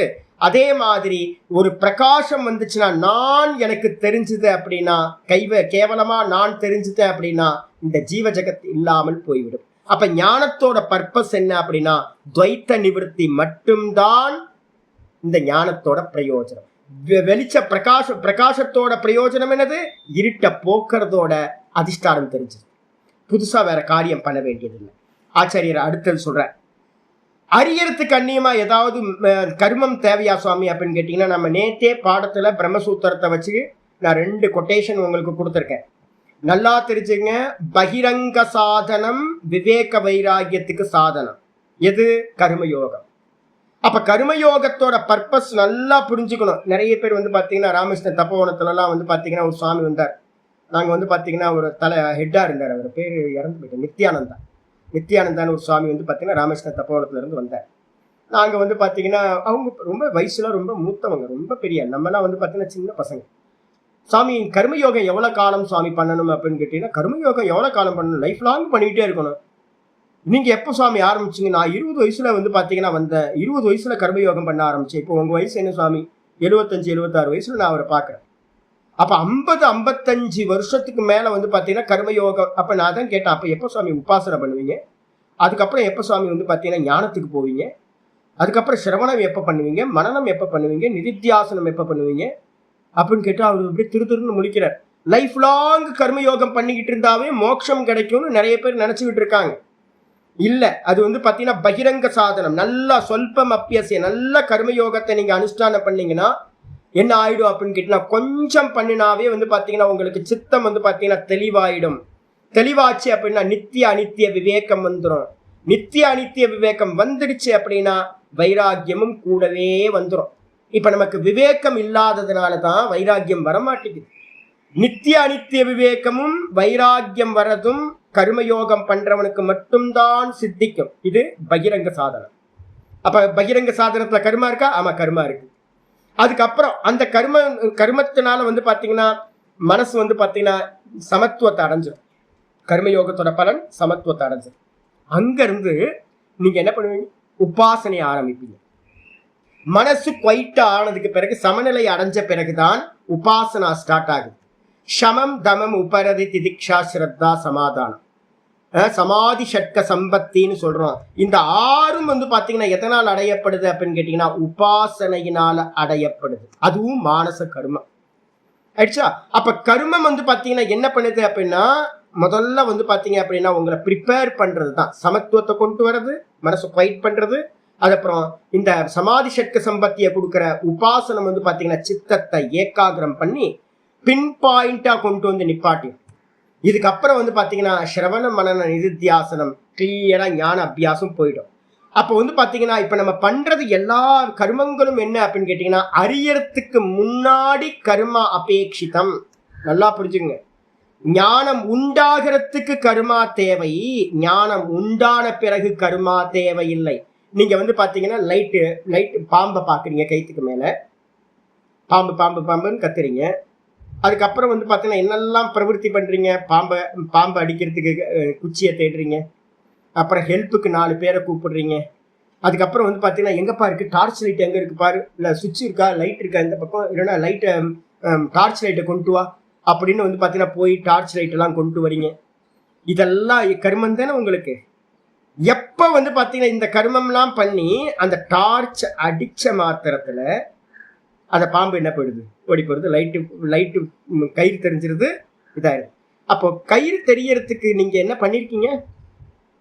கயிறு தெரியறதுக்கு ஒரு கர்மா பண்ணிருக்கீங்களா? என்னப்பா கர்மா? லைட்டை கொண்டு வர. நான் டெய்லி ஒரு தப்பு பண்றேன். என்ன தப்புனா, தீபத்தை ஏற்றும் போது எண்ணெய் ஊத்திடுவேன், திரி போட்டுருவேன். அந்த திரி வந்து பாத்தீங்கன்னா சில திரி மொந்தையா இருக்கும். பத்த வச்சா 3 குச்சி வந்து பாத்தீங்கன்னா வேஸ்ட் ஆகிட்டே இருக்கும். அப்ப என்ன பண்றது அப்படின்னா அந்த திரியை வந்து பாத்தீங்கன்னா நல்லா திருவி ஷார்ப்பா ஆக்கி விட்டோன்னு வச்சுங்களேன், எப்படி இருக்கும்? சூப்பரா வந்து பாத்தீங்கன்னா ஒரு குச்சியில பத்த வச்சோட டக்குன்னு பத்திக்கும். இன்னும் ஷார்ப்பா நல்ல வேகமா பத்தணும்னா தீபத்துலாம் நிறைய திரி போடணும்னு வச்சுங்களேன். அப்பெல்லாம் என்ன பண்றது அப்படின்னு கேட்டீங்கன்னா எல்லாத்துலயும் கொஞ்சோண்டு கற்பூரத்தை வச்சு விட்டோன்னு வச்சுங்களேன், பத்த வச்சு மாத்திர கடை கடை கடைன்னு பத்த வச்சுட்டு போயிடலாம். அப்போ வந்து பாத்தீங்கன்னா இதெல்லாம் எதுக்காக? லைட் உற்பத்தி பண்றதுக்கு ஒரு கர்மா தேவை. அதே மாதிரி ஞானம் உற்பத்தி ஆகிறதுக்கு கர்மயோகமும் பகிரங்க சாதனமும் உபாசனைன்ற அந்தரங்கம் சாதனமும் தேவை. ஞானம் உற்பத்தி ஆயிடுச்சு அப்படின்னா மோட்சத்தை பலன் கொடுக்கறதுக்கு பிரகாசம் வந்துடும், வேற ஒன்றும் தேவையில்லை. அதே மாதிரி வந்து பாத்தீங்கன்னா கர்மம் எல்லாம் நம்ம பண்ற கர்மயோகம், அதுக்கப்புறம் உபாசனா, அதுக்கப்புறம் சிரவணம் மனனம் நிதித்தியாசனம், இது எல்லாம் வந்து பாத்தீங்கன்னா இருட்ட போக்குற மாதிரி தான். ஒரு நான் இருக்கேன் அப்படின்னு, நான் மட்டும் இருக்கேன்னு ஒரு ஞானம் உண்டாச்சு அப்படின்னா அதுக்கப்புறம் வந்து பாத்தீங்கன்னா எந்த கர்மமும் தேவையில்லை. இதைதான் ஆச்சாரிய சொல்ல வர. என்னன்னு பார்ப்போம்.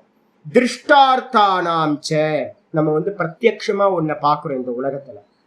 என்ன பண்றோம் அப்படின்னா சிதிக்ரியா அக்னி மந்தனாதீனாம் 2 கர்மத்தை ஆச்சாரியா சொல்ற. ஒரு கோடாலியை வச்சுக்கிட்டு வந்து பாத்தீங்கன்னா நம்ம அடுப்பு எரிக்கிறதுக்கு விறகு வெட்டுறோம்னு வச்சுங்க. ஒருத்தனை கூப்பிடுறோம், வேலைக்காரனை கூப்பிட்டு கோடாலியை கொடுத்து பரசுவை கொடுத்து வெட்டுப்பா எல்லாத்தையும் வெட்டி போடு அப்படின்னு. மரக்கட்டெல்லாம் பெருசா இருக்கு, வெட்டி போடு துண்டு துண்டான்றோம். அந்த சிதிக்ரியான்னு பேர். அதுக்கு பேர் வெற்ற கிரியா, வெற்ற செயல். மரக்கட்டைய வெட்டுறதுக்கான செயல். அதுக்கு அடுத்தது வந்து பாத்தீங்கன்னா அக்னி மந்தனாதீனாம், அக்னியை வந்து பாத்தீங்கன்னா மந்தனம் பண்றதுன்னு அர்த்தம். எதுல யாகம் பண்றதுங்க என்ன பண்ணுவாங்க அப்படின்னா கீழ் அரணிக்கட்டை மேல் அரணிக்கட்டை. நேற்று கூட ஈவினிங் கிளாஸ்ல சொன்னேன் நான். நல்லா வந்து பாத்தீங்கன்னா சூட்டாங்கோல் மரத்துலயோ இல்ல வந்து பாத்தீங்க அப்படின்னா என்ன மரம்? கருங்காலி மரம். கருங்காலி மரத்துலயும் வந்து பாத்தீங்க அப்படின்னா நல்லா வந்து கீழே ஒரு கட்டை வச்சிருப்பாங்க, மேல ஒரு கட்டை வச்சு தேய் தேய் தேய் தேய்ன்னு தேய்ப்பாங்க. அப்படி தேய்க்க தேய்க்க தேய்க்க அது சூடாகி ஒரு பஞ்சை வச்சாங்கன்னா அங்கிருந்து ஸ்பார்க் வரும். ஸ்பார்க் வந்தோன்னா அந்த அக்னி வந்து பாத்தீங்கன்னா அதுல இருந்து வர அக்னியை வச்சு பஞ்சு பத்திக்கும். அந்த பஞ்சை எடுத்து ஹோமகுண்டத்துல வந்து பாத்தீங்கன்னா வச்சுட்டாங்க அப்படின்னா இதாயிடும். லௌகிகா அக்னின்னு ஒண்ணு, இது வந்து பாத்தீங்கன்னா வைதிகா அக்னி அப்படின்னு ஒரு முக்கியமானது. யாகத்துலலாம் அக்னி மந்தனம் அப்படின்னு ஒரு முக்கியமான கர்மம். அப்ப நீங்க அக்னி மந்தனம், அக்னிய பிரகடனப்படுத்துறதுக்குத்தான் நீங்க என்ன பண்றீங்க, தேய்ன்னு தேய்ச்சிட்டு இருக்கீங்க. கட்டைய ரெண்டாக்குறதுக்காகத்தான் பரசுன்ற அந்த ஆயுதத்தை யூஸ் பண்ணி என்ன பண்றோம், அருவாவையோ இல்ல வந்து கோடாலியோ யூஸ் பண்ணி வெட்டுறோம். இந்த ரெண்டு கர்மத்திலையும் வியாபிருத கர்த்தாதிகாரகானாம், இந்த அக்னியை வெளிப்படுத்துறதுக்கோ இல்ல கட்டைகளை ரெண்டாக்குறதுக்காகவோ யாராவது ஒரு கர்த்தா கர்மத்துல ஈடுபட்டிருக்கா அப்படின்னா, கர்த்தாதி வியாபிருத்தம் அப்படின்னா ஈடுபட்டிருக்கிற கர்த்தா முதலிய காரகங்கள், கையை வச்சு இன்ஸ்ட்ருமெண்ட்டை வச்சு டம் டம்னு எல்லாம் பண்றான். ஒரு கிரியா நடக்குது. அது எல்லாம் எதோட முடியுது, துவைதீபாவ அக்னி தர்ஷனாதி பலாத் அந்நிய பலே கர்மாந்தரே வியாபார அனுபபத்தி. நீங்க ஒரு கட்டையை வெட்டுறீங்க, ஒரு பெரிய கட்டையை வச்சு வெட்டுறீங்க. வெட்டும் போது வந்து பாத்தீங்கன்னா வெட்டி ரெண்டாக்கணும்னு சொல்லாமா, சரியா தப்பா? நான் ஒரு கட்டையை வெட்டி ரெண்டாக்குறேன், உண்மையா பொய்யா? நம்ம பிரயோகத்தை கொண்டு வரோம். ஒரு கயிறை நான் என்ன பண்றேன்னு கேட்டீங்கன்னா கட் பண்ணி, சிசரை வச்சு ஒரு கயிறை கட் பண்ணி ரெண்டாக்குறேன், உண்மையா பொய்யா? நம்ம பிரயோகத்தில் அப்படித்தானே பண்ணிட்டு இருக்கோம். ஒரு பேப்பரை சிங்கிள் பேப்பரா இருக்கிறத கிழிச்சு ரெண்டாக்குறேன், சரியா பொய்யா? நம்ம பிரயோகத்தில் அப்படித்தானே பண்ணிட்டு இருக்கோம். கிழிக்கிறதுன்ற ஒரு பேப்பரை நான் கிழிக்கிறேன் அப்படின்னா, கிழிக்கிறேன்னாவே என்ன ஆயிடுச்சு, ரெண்டு ஆயிடுச்சு. கிழிக்கிறதுன்ற ஒரு காரியம் தானே இது, ஒரு அப்ப கிழிச்சாவே ரெண்டு ஆயிடுமா? ஆனா நம்ம என்ன பிரயோகத்துல பண்ணிட்டு இருக்கோம், நான் கிழிச்சு ரெண்டாக்குறேன்.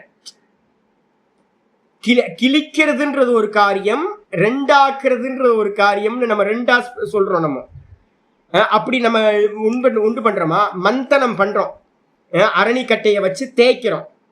தேய்ச்சாவே என்ன ஆயிடும், அக்னி பிரகடனம் ஆயிடும். ஆனா நம்ம சொல்லும் போது என்ன சொல்லுவோம் அப்படின்னு கேட்டீங்கன்னா, நான் தேய்ச்சி அரணிக்கட்டைய தேய்ச்சி அக்னிய பிரகடனம் பண்றேன் அப்படின்னு. தேய்ச்சாவே அக்னி பிரகடனம் ஆயிடும். ஆனா நம்ம என்ன பண்ணுவோம், தேய்க்கிறது ஒரு கர்மா, அக்னிய பிரகடனம் பண்றது ஒரு கர்மான்னு நம்ம சொல்லுவோம். கட்டைய நான் வெட்டி ரெண்டாக்குறேன், வெட்டினாவே அது ரெண்டு ஆயிடும். ரெண்டாக்குறதுக்குன்னு ஒரு தனி கிரியா வந்து பாத்தீங்கன்னா தேவையில்லை. இப்ப எப்படி நம்ம வந்து பாத்தீங்கன்னா பிரத்யக்ஷமா இத பாக்குறோமோ, அப்ப என்ன அர்த்தம்னு கேட்டீங்கன்னா, வெட்டினா துவைதீபாவம் ரெண்டாயிடும். அதே மாதிரி மந்தனம் பண்ணினீங்கன்னா அக்னியோட தரிசனம் கிடைச்சிடும், பிரகடனம் ஆயிடும் அக்னி. இதோட வந்து பாத்தீங்கன்னா என்ன ஆகுதுன்னா, கிரியா வந்து பாத்தீங்கன்னா முடிஞ்சிருது, பலன் முடிஞ்சிருது. நம்ம எதுக்காக ஒரு காரியம் பண்ணணுமோ அது முடிஞ்சிருது. அந்நிய பலே கர்மாந்தரே வியாபிருத அனுபபத்திக்கு. அதுக்கப்புறம் நீங்க வெட்டி ரெண்டாக்கணும்னு ஒரு கிரியா அங்க இல்ல. ஒரு கிரியா ரெண்டாக்குறதுக்கு ஒரு கிரியா தேவையில்லை, வெட்டுனாவே ரெண்டாயிடும். வெட்டுறதுக்கு அந்நியமா வேற ஒரு கிரியா அங்க அவசியம் இல்லை. அந்நிய பலனோ, வெட்டுறதுக்கு அந்நியமா வேற ஒரு பலனோ இல்ல வேற ஒரு கிரியாவோ அங்கு ரெண்டாக்குறதுக்கு தேவையில்லை. வெட்டுனாவே கட்டை ரெண்டாயிடும், கிழிச்சாவே பேப்பர் ரெண்டாயிடும். இவ்வளவுதான் பலன் முடிஞ்சு போகுது. வேற ரெண்டாக்குறதுக்குன்னு ஒரு கர்மா தேவையில்லை. அதே மாதிரி மந்தனம் பண்ணினீங்கனாவே, கட்டைய வச்சு தேய்ச்சிங்கனாவே அக்னி பிரகடனம் ஆயிடும். அக்னிய பிரகடனம் பண்றதுக்காக வந்து பாத்தீங்கன்னா தனியா ஒரு கிரியா தேவையில்லை. ஆனா நம்ம பிரயோகத்துல வந்து பாத்தீங்கன்னா என்ன பண்றோம், பேப்பரை கிழிச்சு ரெண்டாக்கணும், கட்டைய வெட்டி ரெண்டாக்கணும். அக்னியை வந்து பாத்தீங்கன்னா மேட்ச் பாக்ஸ்ல வந்து பாத்தீங்கன்னா தீக்குச்சிய தேய்ச்சி அக்னியை வந்து நான் என்ன பண்றேன், பிரகடனம் பண்றேன். தீக்குச்சியை தேய்ச்சாவே அக்னி பிரகடனம் ஆயிடும். தேய்ச்சதுக்கு பிறகு அக்னியை பிரகடனம் பண்றது அப்படின்னு ஒரு கிரியா இல்லை. ஆனா நம்ம பிரயோகத்துல இது ரெண்டும் பண்ணிக்கிட்டு இருக்கோம். அதே மாதிரி யதா ததா எந்த விதமா இந்த இப்ப சொன்னது எக்ஸாம்பிளோ அதே மாதிரி ததா ஞான நிஷ்டா கிரியாயாம். ரொம்ப முக்கியமான வார்த்தை இதெல்லாம், புரிஞ்சா போதும்ன்றவங்களுக்குலாம் இதெல்லாம் ரொம்ப முக்கியமான வார்த்தை.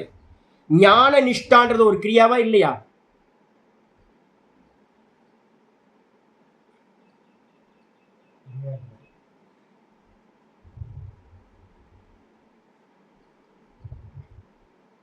எப்ப எப்ப எப்ப ஞான நிஷ்டை, எப்ப ஆத்ம இல்ல இல்ல ஞானத்துக்கு பிறகு கிரியாவா இல்ல முன்னாடியே ஞான நிஷ்டையா?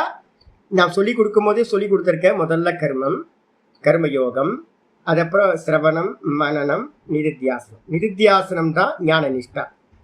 மனநத்துல என்ன பண்ணுவீங்க நீங்க? நேத்தி பண்ணுவீங்களா? இது பொய், இது பொய், இது பொய், இது பொய், இது பொய், இது பொய், இது பொய், இது பொய். இதான் அவித்யா நிவர்த்தின்னு பேரு. எதெல்லாம் துவைத்தமா திருஷ்யமா பாக்குறனோ அதெல்லாத்தையும் இது பொய், இது பொய் நெகேட் பண்றது. இந்த நெக்லெக்ட் பண்றதுன்றது ஒரு கிரியாவா? கிரியை இல்லையா? கிரியை தானே. நெக்லெக்ட் பண்றது பாத்தீங்கன்னா கிரியா தான். சரி, நெக்லெக்ட் பண்ணி முடிச்சோன உங்களுக்கு கடைசியில நெக்லெக்ட் பண்ண முடியாம யாருக்கு இருப்பா? நான் இருக்கேன். அப்ப அந்த நான்லயே தொடர்ந்து நிக்கிறது இருக்கு பாத்தீங்களா, அதுக்கு பேர் தான் நிஷ்டான்னு பேரு. அதுக்கு இல்ல நான்ல நிக்கிறதுக்கு சககாரியா தான் நீங்க ஏகாந்தத்துக்கு போறது. அதுக்கப்புறம் பாத்தீங்கன்னா மத்த நித்தியம் தியான யோக பரோ வைராகியம் சமுபாசிரித்தக, கை காலெல்லாம் அசைக்காம பாத்தீங்கன்னா கண்ட்ரோல் பண்றது எதை வாக்காய மானசக, இந்த நிஷ்டா பிரகரணத்துல என்னெல்லாம் கண்டிஷன் சொல்லிச்சோ அது எல்லாம் எதுக்கு அப்படின்னு கேட்டீங்கன்னா அந்த ஞானத்துல நிக்கிறதுக்காக தான். ஞானத்துல நின்னதுக்கு பிறகு ஞான நிஷ்டா கிரியாயாம், ஞான நிஷ்டிக்கான பண்ற கர்மத்துல திருஷ்டார்த்தாயாம் வியாபிருத்தசிய, நல்ல பிரத்யக்ஷமா ஒரு மனுஷன் ஞான கிரியால ஞான நிஷ்டாவோட கர்மத்துல ஈடுபட்டிருக்கான். அப்படி ஈடுபட்டவன் ஞாத்ராதிகாரகஸ்ய ஆத்ம கைவல்ய பலாத் அந்நிய பலே கர்மாந்தரே பிரவருத்திகை அனுப்ப பண்ணா இது. அப்போ ஒருத்தன் பாத்தீங்கன்னா நான்ல நிக்கிறதுக்காக முயற்சி பண்ணிக்கிட்டே இருக்கான். நான் நின்னுட்டான். நின்னதுக்கு பிறகு பாத்தீங்க அப்படின்னா வேற ஒரு கர்மா தேவையா? தேவையில்லையா? தேவையில்லை. இப்போ எப்படி பேப்பரை கிழிச்சா ஒரு கிரியா பண்ணினோனையே என்ன ஆயிடுது? ரெண்டாகிறதுன்ற பலன் கிடைச்சிருது. அதுக்கப்புறம் ரெண்டாகிறதுக்கு ஒரு பலன் தேவையில்லை. அதே மாதிரி நான்ல நிக்கிறதுக்கு பாத்தீங்கன்னா உங்களுக்கு முயற்சி எல்லாம் பண்றீங்க, இதர வியாவிருத்தி பண்றீங்க. மற்ற எந்த தாட்டு வந்தாலும் அதை நெகேட் பண்ணிட்டு வெறும் ஆத்மாலேயே நிக்கிறதுக்கு முயற்சி பண்ணிக்கிட்டே இருக்கீங்க. அந்த முயற்சி எல்லாம் நான்ல நின்னோன்னு அதுக்கு பேர் ஞான நிஷ்டா கிரியா பூர்த்தி ஆயிடுது. இந்த நான்ல நின்னதுக்கு பிறகு பாத்தீங்கன்னா ஞாத்ராதிகாரகஸ்ய அறிபவன் இருப்பான். அந்த நிஷ்டைய பண்றவன் இருப்பானா? இருக்க மாட்டானா? இருக்க மாட்டான். அதனால்தான் நம்ம பாத்தீங்கன்னா நிர்விகல்ப சமாதியை பத்தி சொல்லும் போது நிதித்தியாசனத்தோட நிஷ்டைய பண்றது எப்படின்னு சொல்லும் போது ஆச்சாரியர் பஞ்சதசிக்காரர் பாத்தீங்கன்னா சொல்றார். முதல் அத்தியாயத்திலே பஞ்சதசியில சொல்றார். 3 இருக்கா? என்ன அப்படின்னு கேட்டீங்கன்னா தியாத்ரு, தியானம், தியேயம். தியாத்ரு அப்படின்னா தியானம் பண்றவன், கர்த்தா, தியானம் பண்ற கர்த்தா. தியானம் அவன் பண்ற ஆப்ஜெக்ட் என்ன கர்மா பண்றான்? தியானம் பண்றான், ஆத்ம தியானம். என்ன எதை தியானம் பண்றான்? ஆத்மாவை தியானம் பண்றான், ஆப்ஜெக்ட் இல்ல, தன்னையே தியானம் பண்றான். அப்ப பாத்தீங்கன்னா இந்த 3 பாத்தீங்கன்னா இருக்கு. மெதுவா என்ன ஆகும்னா இந்த நிஷ்ட கூட கூட கூட முதல்ல கிரமமா என்ன ஆகும்னு கேட்டீங்கன்னா முதல்ல தியானம் பண்றவன் தியானத்துல கரைஞ்சு போயிடுவான். தியானம் பண்ற கருமத்துல தியானம் பண்றவன் கரைஞ்சு போயிடுவான். அப்ப தியானம் பண்றவன் இருக்க மாட்டான். தியானம் பாத்தீங்கன்னா எதை தியானம் பண்றான்? ஆத்மாவை. அந்த தியானம்ன்ற கிரியாவும் கூட பாத்தீங்கன்னா அந்த ஆப்ஜெக்டா இருக்கிற ஆத்மாலேயே லயிச்சு போயிடும். அப்போ பாத்தீங்கன்னா தேய ஏக கோச்சரம் கிரமாத் முதல்ல மெதுவா பாத்தீங்கன்னா கிரமமா படிப்படியா பாத்தீங்கன்னா போய் போய் போய் கடைசியில பாத்தீங்கன்னா வெறும் ஆத்மா மட்டும் மிச்சம் இருக்கும். அப்ப தியானம் பண்றவன் இருக்க மாட்டான், தியானமும் இல்லாமல் போய்விடும். அப்ப என்ன ஆகுன்னு கேட்டீங்கன்னா ஞாத்ராதிகாரகஸ்ய, ஞாத்ரானா அறிபவன், அதுக்கப்புறம் பாத்தீங்கன்னா அவன் பண்ற காரியம், அவன் அடைய வேண்டிய பர்பஸ் பலன். அப்ப எதனால பண்றானோ புத்தி மனசை வச்சு அவன் ஆத்ம தியானத்தை பண்றான். இது எல்லாமே வந்து பாத்தீங்கன்னா ஆத்ம கைவல்ய பலாத், தான் மட்டும் அப்படின்றத நின்னோன என்ன ஆயிடும் அப்படின்னு கேட்டீங்கன்னா அந்நிய பழைய கர்மாந்திர, தான்ல நின்னதுக்கு பிறகு வேற ஒரு பலன் வந்து பாத்தீங்கன்னா அங்க இல்லை. தான்ல நிக்கிறதுக்கு அந்நியமா வேற ஒரு பலன் இல்லை. அப்ப நம்ம முயற்சி எல்லாம் எங்க நடக்குது அப்படின்னா தான்ல நிக்கிறதுக்காகத்தான் முயற்சி. கிழிச்ச அப்படின்னா கிழிக்கிறதுக்கான நான் வந்து பேப்பரை ரெண்டாக்குறது அப்படின்னா நான் பண்ற கர்மா எதுக்காக அப்படின்னு கேட்டீங்கன்னா கிழிக்கிறதுக்கு மட்டும்தான் முயற்சி தேவைப்படுது. கிழிச்சதுக்கு பிறகு ரெண்டாக்குறதுக்கு முயற்சி இல்லை, ரெண்டாக்குறதுக்கு வேற கர்மம் இல்லை. அதே மாதிரி நான்ல நிக்கிறதுக்கு நீங்க முன்னாடி நிறைய கர்மாலாம் பண்றீங்க. ஆத்ம தியானம்ன்றதும் நிஷ்டான்ற இதுல வந்து பாத்தீங்கன்னா ஆத்ம தியானம்ன்றதும் ஒரு கர்மா தான். அந்த கர்மாவும் வந்து பாத்தீங்கன்னா எது வரைக்கும் நான் தான்ல நின்னுட்டேன் அப்படின்னா அதுக்கப்புறம் வந்து பாத்தீங்கன்னா தான்ல நின்னதுக்கு அந்நியமா மோட்சத்துக்குன்னு வேற ஒரு பலன் ஒரு காரியம் தேவையில்லை. தான்ல நிக்கிறதுக்கு அந்நியமா மோட்சம்ன்றது ஒண்ணு இல்ல. தான்ல நின்னதுக்கு பிறகு மோட்சத்தை அடையிறதுக்கு வேற ஒரு கிரியா தேவையில்லை. இதான் விஷயம். அப்ப எல்லா முயற்சியும் எதுக்காக அப்படின்னு கேட்டீங்கன்னா தான்ல நிக்கிறது, அவ்வளவுதான் மோட்சம். தான் மோட்சஸ்வரூபம், ஆத்மா தான் மோட்சஸ்வரூபம். அப்ப ஆத்மால நிக்கிறதுக்கு மட்டும்தான் நம்ம எல்லா முயற்சியும் பண்ண வேண்டியிருக்கோம் இல்லையா. நான்ல நின்னதுக்கு பிறகு எந்த ஒரு கர்மமும் அபேட்சா இல்லை, தேவையில்லை. இதுதான் இங்க ஆச்சாரியர் சொல்ற அந்நிய பழைய கர்மாந்தரே பிரவருத்திக்கு அனுப்ப. அதுக்கப்புறம் வந்து பாத்தீங்கன்னா எந்த ஒரு கர்மம் சித்திக்காது. ஏன் அப்படின்னா கர்மம் பண்றதுக்கு என்னெல்லாம் வேணுமோ அதெல்லாம் என்ன ஆயிடுது, போயிடுது. கர்த்தா போயிடுறான். கர்த்தா போயிட்டாவே கர்மம் என்ன ஆயிடும், கர்மமும் போயிடும். கர்த்தாவும் போயிடுவான், கர்மமும் போயிடும். மிச்சம் இருக்கிறது வந்து பாத்தீங்கன்னா வெறும் ஆத்மா மட்டும் இருக்கு. ஆத்மா எப்படிப்பட்டது, நிர்குண நிராகாரம், அசரீரம், சரீரம் இல்லாதது, தேகம் இல்லாதது, மனசு இல்லாதது, புத்தி இல்லாதது, எதுவுமே இல்லாதது, வெறும் ஸ்புரண மாத்திரமா வந்து பாத்தீங்கன்னா ஆத்மா இருக்கு. அப்ப ஆத்மால வந்து பாத்தீங்கன்னா எதுவுமே இல்லாம போயிடும். கர்மம் பண்றதுக்கான இன்ஸ்ட்ருமெண்ட்டும் இருக்காது, கர்த்திருவமும் இருக்காது, போக்திருத்துவம் இருக்காது, பலன் இருக்கா. தூக்கத்துல இருக்கா? தூக்கத்துல எப்படி நம்ம வந்து பாத்தீங்கன்னா மெதுவா ஷட் டவுன் பண்ணிக்கிட்டே உள்ள போறோமோ, தூங்கறதுக்காக முயற்சி பண்றீங்களா இல்லையா? முயற்சி பண்றோமே. ஆம்பியன்ஸ் எல்லாம் கிரியேட் பண்றோம்ல, ஆம்பியன்ஸ் எல்லாம் கிரியேட் பண்ணி கண்ணை மூடி மனசை வந்து பாத்தீங்கன்னா நான் சில சமயம் என்ன பண்ணுவோம், தூக்கம் வரலன்னா 1 2 3 4 5 6 7 8 9 10 11 12 13 எண்ணிக்கிட்டே இருந்து தூங்கி போயிடும். சில சமயம் 100 எண்றதுக்குள்ளார தூங்கிடுவோம். சில சமயம் வந்து பார்த்தீங்கன்னா 200 300 போகும், அப்போ கூட தூக்கமே வராது. அப்புறம் மெதுவா தூங்கி மெதுவா ஓம் ஓம் ஓம் ஓம் ஓம் ஓம் ஓம் ஓம் ஓம் தூங்கிடுவோம் அப்படி. அப்ப முயற்சி இருக்கா? தூங்கறதுக்கெல்லாம் முயற்சி இருக்கு. ஆனா தூங்குனதுக்கு பிறகு ஆனந்தத்தை அடையறதுக்கு எந்த முயற்சியும் இல்லையே. தூக்கமே ஆனந்தம் தான். அதே மாதிரி வந்து பாத்தீங்கன்னா தான்ல நிக்கிறதுக்கு நீங்க நிறைய முயற்சி பண்றீங்க. தான்ல நின்னோன எந்த ஒரு முயற்சியும் தேவையில்லை. ஆமா, தியாத்ரு தியானே பரித்யஜ்ய கிரமாத் தியேயைக கோச்சரம் நிவாத தீபவத் சித்தம் சமாதிர் அபிதீயதே. நிஷ்டைனா என்ன அப்படின்னு வந்து பாத்தீங்கன்னா மாண்டு இதுல பஞ்சதசியில 1:55 ஸ்லோகத்துல சொல்ற. எப்படி அப்படின்னு கேட்டீங்கன்னா ஏக்கதானத்துவம். இந்த தியானம் என்னது அப்படின்னு கேட்டீங்கன்னா அகம் அகம் அகம் அகம் அகம்னு தொடர்ந்து அகத்திலேயே தியானம் பண்றது கிரியா தானே. ஆமா, கிரியா தான்.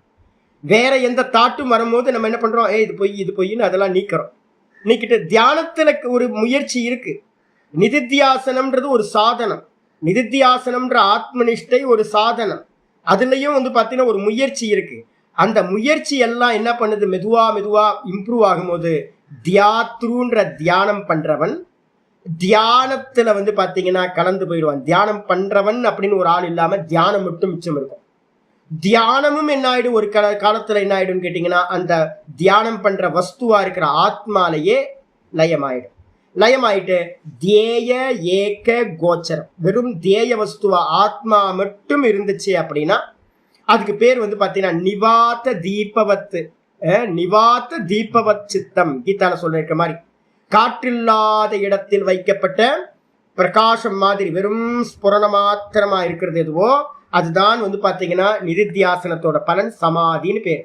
அந்த சமாதியை தான் வந்து பாத்தீங்கன்னா நம்ம என்ன பண்றோம், கைவல்ய பலன். எப்படி தூக்கத்துக்கு போய் ஒண்ணும் இல்லாம நான் மட்டும் நிக்கிறனோ அதே மாதிரி வந்து பாத்தீங்கன்னா ஆத்ம நிஷ்டையோட எல்லையில நான் மட்டும் மிச்சம் இருப்பேன். அதுக்கு அந்நியமா நீங்க நான்ல நின்னுறதுக்கு பிறகு எந்த ஒரு கிரியாவும் மோட்சத்தை அடைவதற்கு தேவையில்லை. ஏன்னா ஆத்மாதான் வந்து பாத்தீங்கன்னா மோட்சஸ்வரூபம். பெரிய ஆனந்தம் வந்து பாத்தீங்கன்னா சச்சிதானந்தம் நான் தான். அந்த சச்சிதானந்தத்துல சொஸ்வரூப அவஸ்தானம் மோட்சம் இத்தியபிதீயதே. தான் தான்ல நிக்கிறது தான் வந்து பாத்தீங்கன்னா மோட்சம். இதுக்கு அந்நியமா வந்து பாத்தீங்கன்னா மோட்சம் என்று ஒன்று இல்லவே இல்லை. அப்ப வந்து பாத்தீங்கன்னா தனக்கு அந்நியமா நிக்கிறதுக்கு தான் முயற்சி பண்ண வேண்டியிருக்கும் இல்லையா.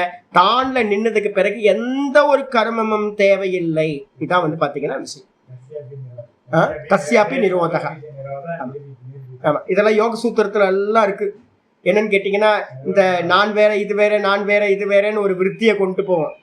அந்த விருத்தியும் தஸ்யாபி நிரோதே சர்வ விருத்தி நிரோதக. லாஸ்ட் தாட் நான் உங்களுக்கு சொல்லியிருக்கேன். லாஸ்ட் தாட் எது?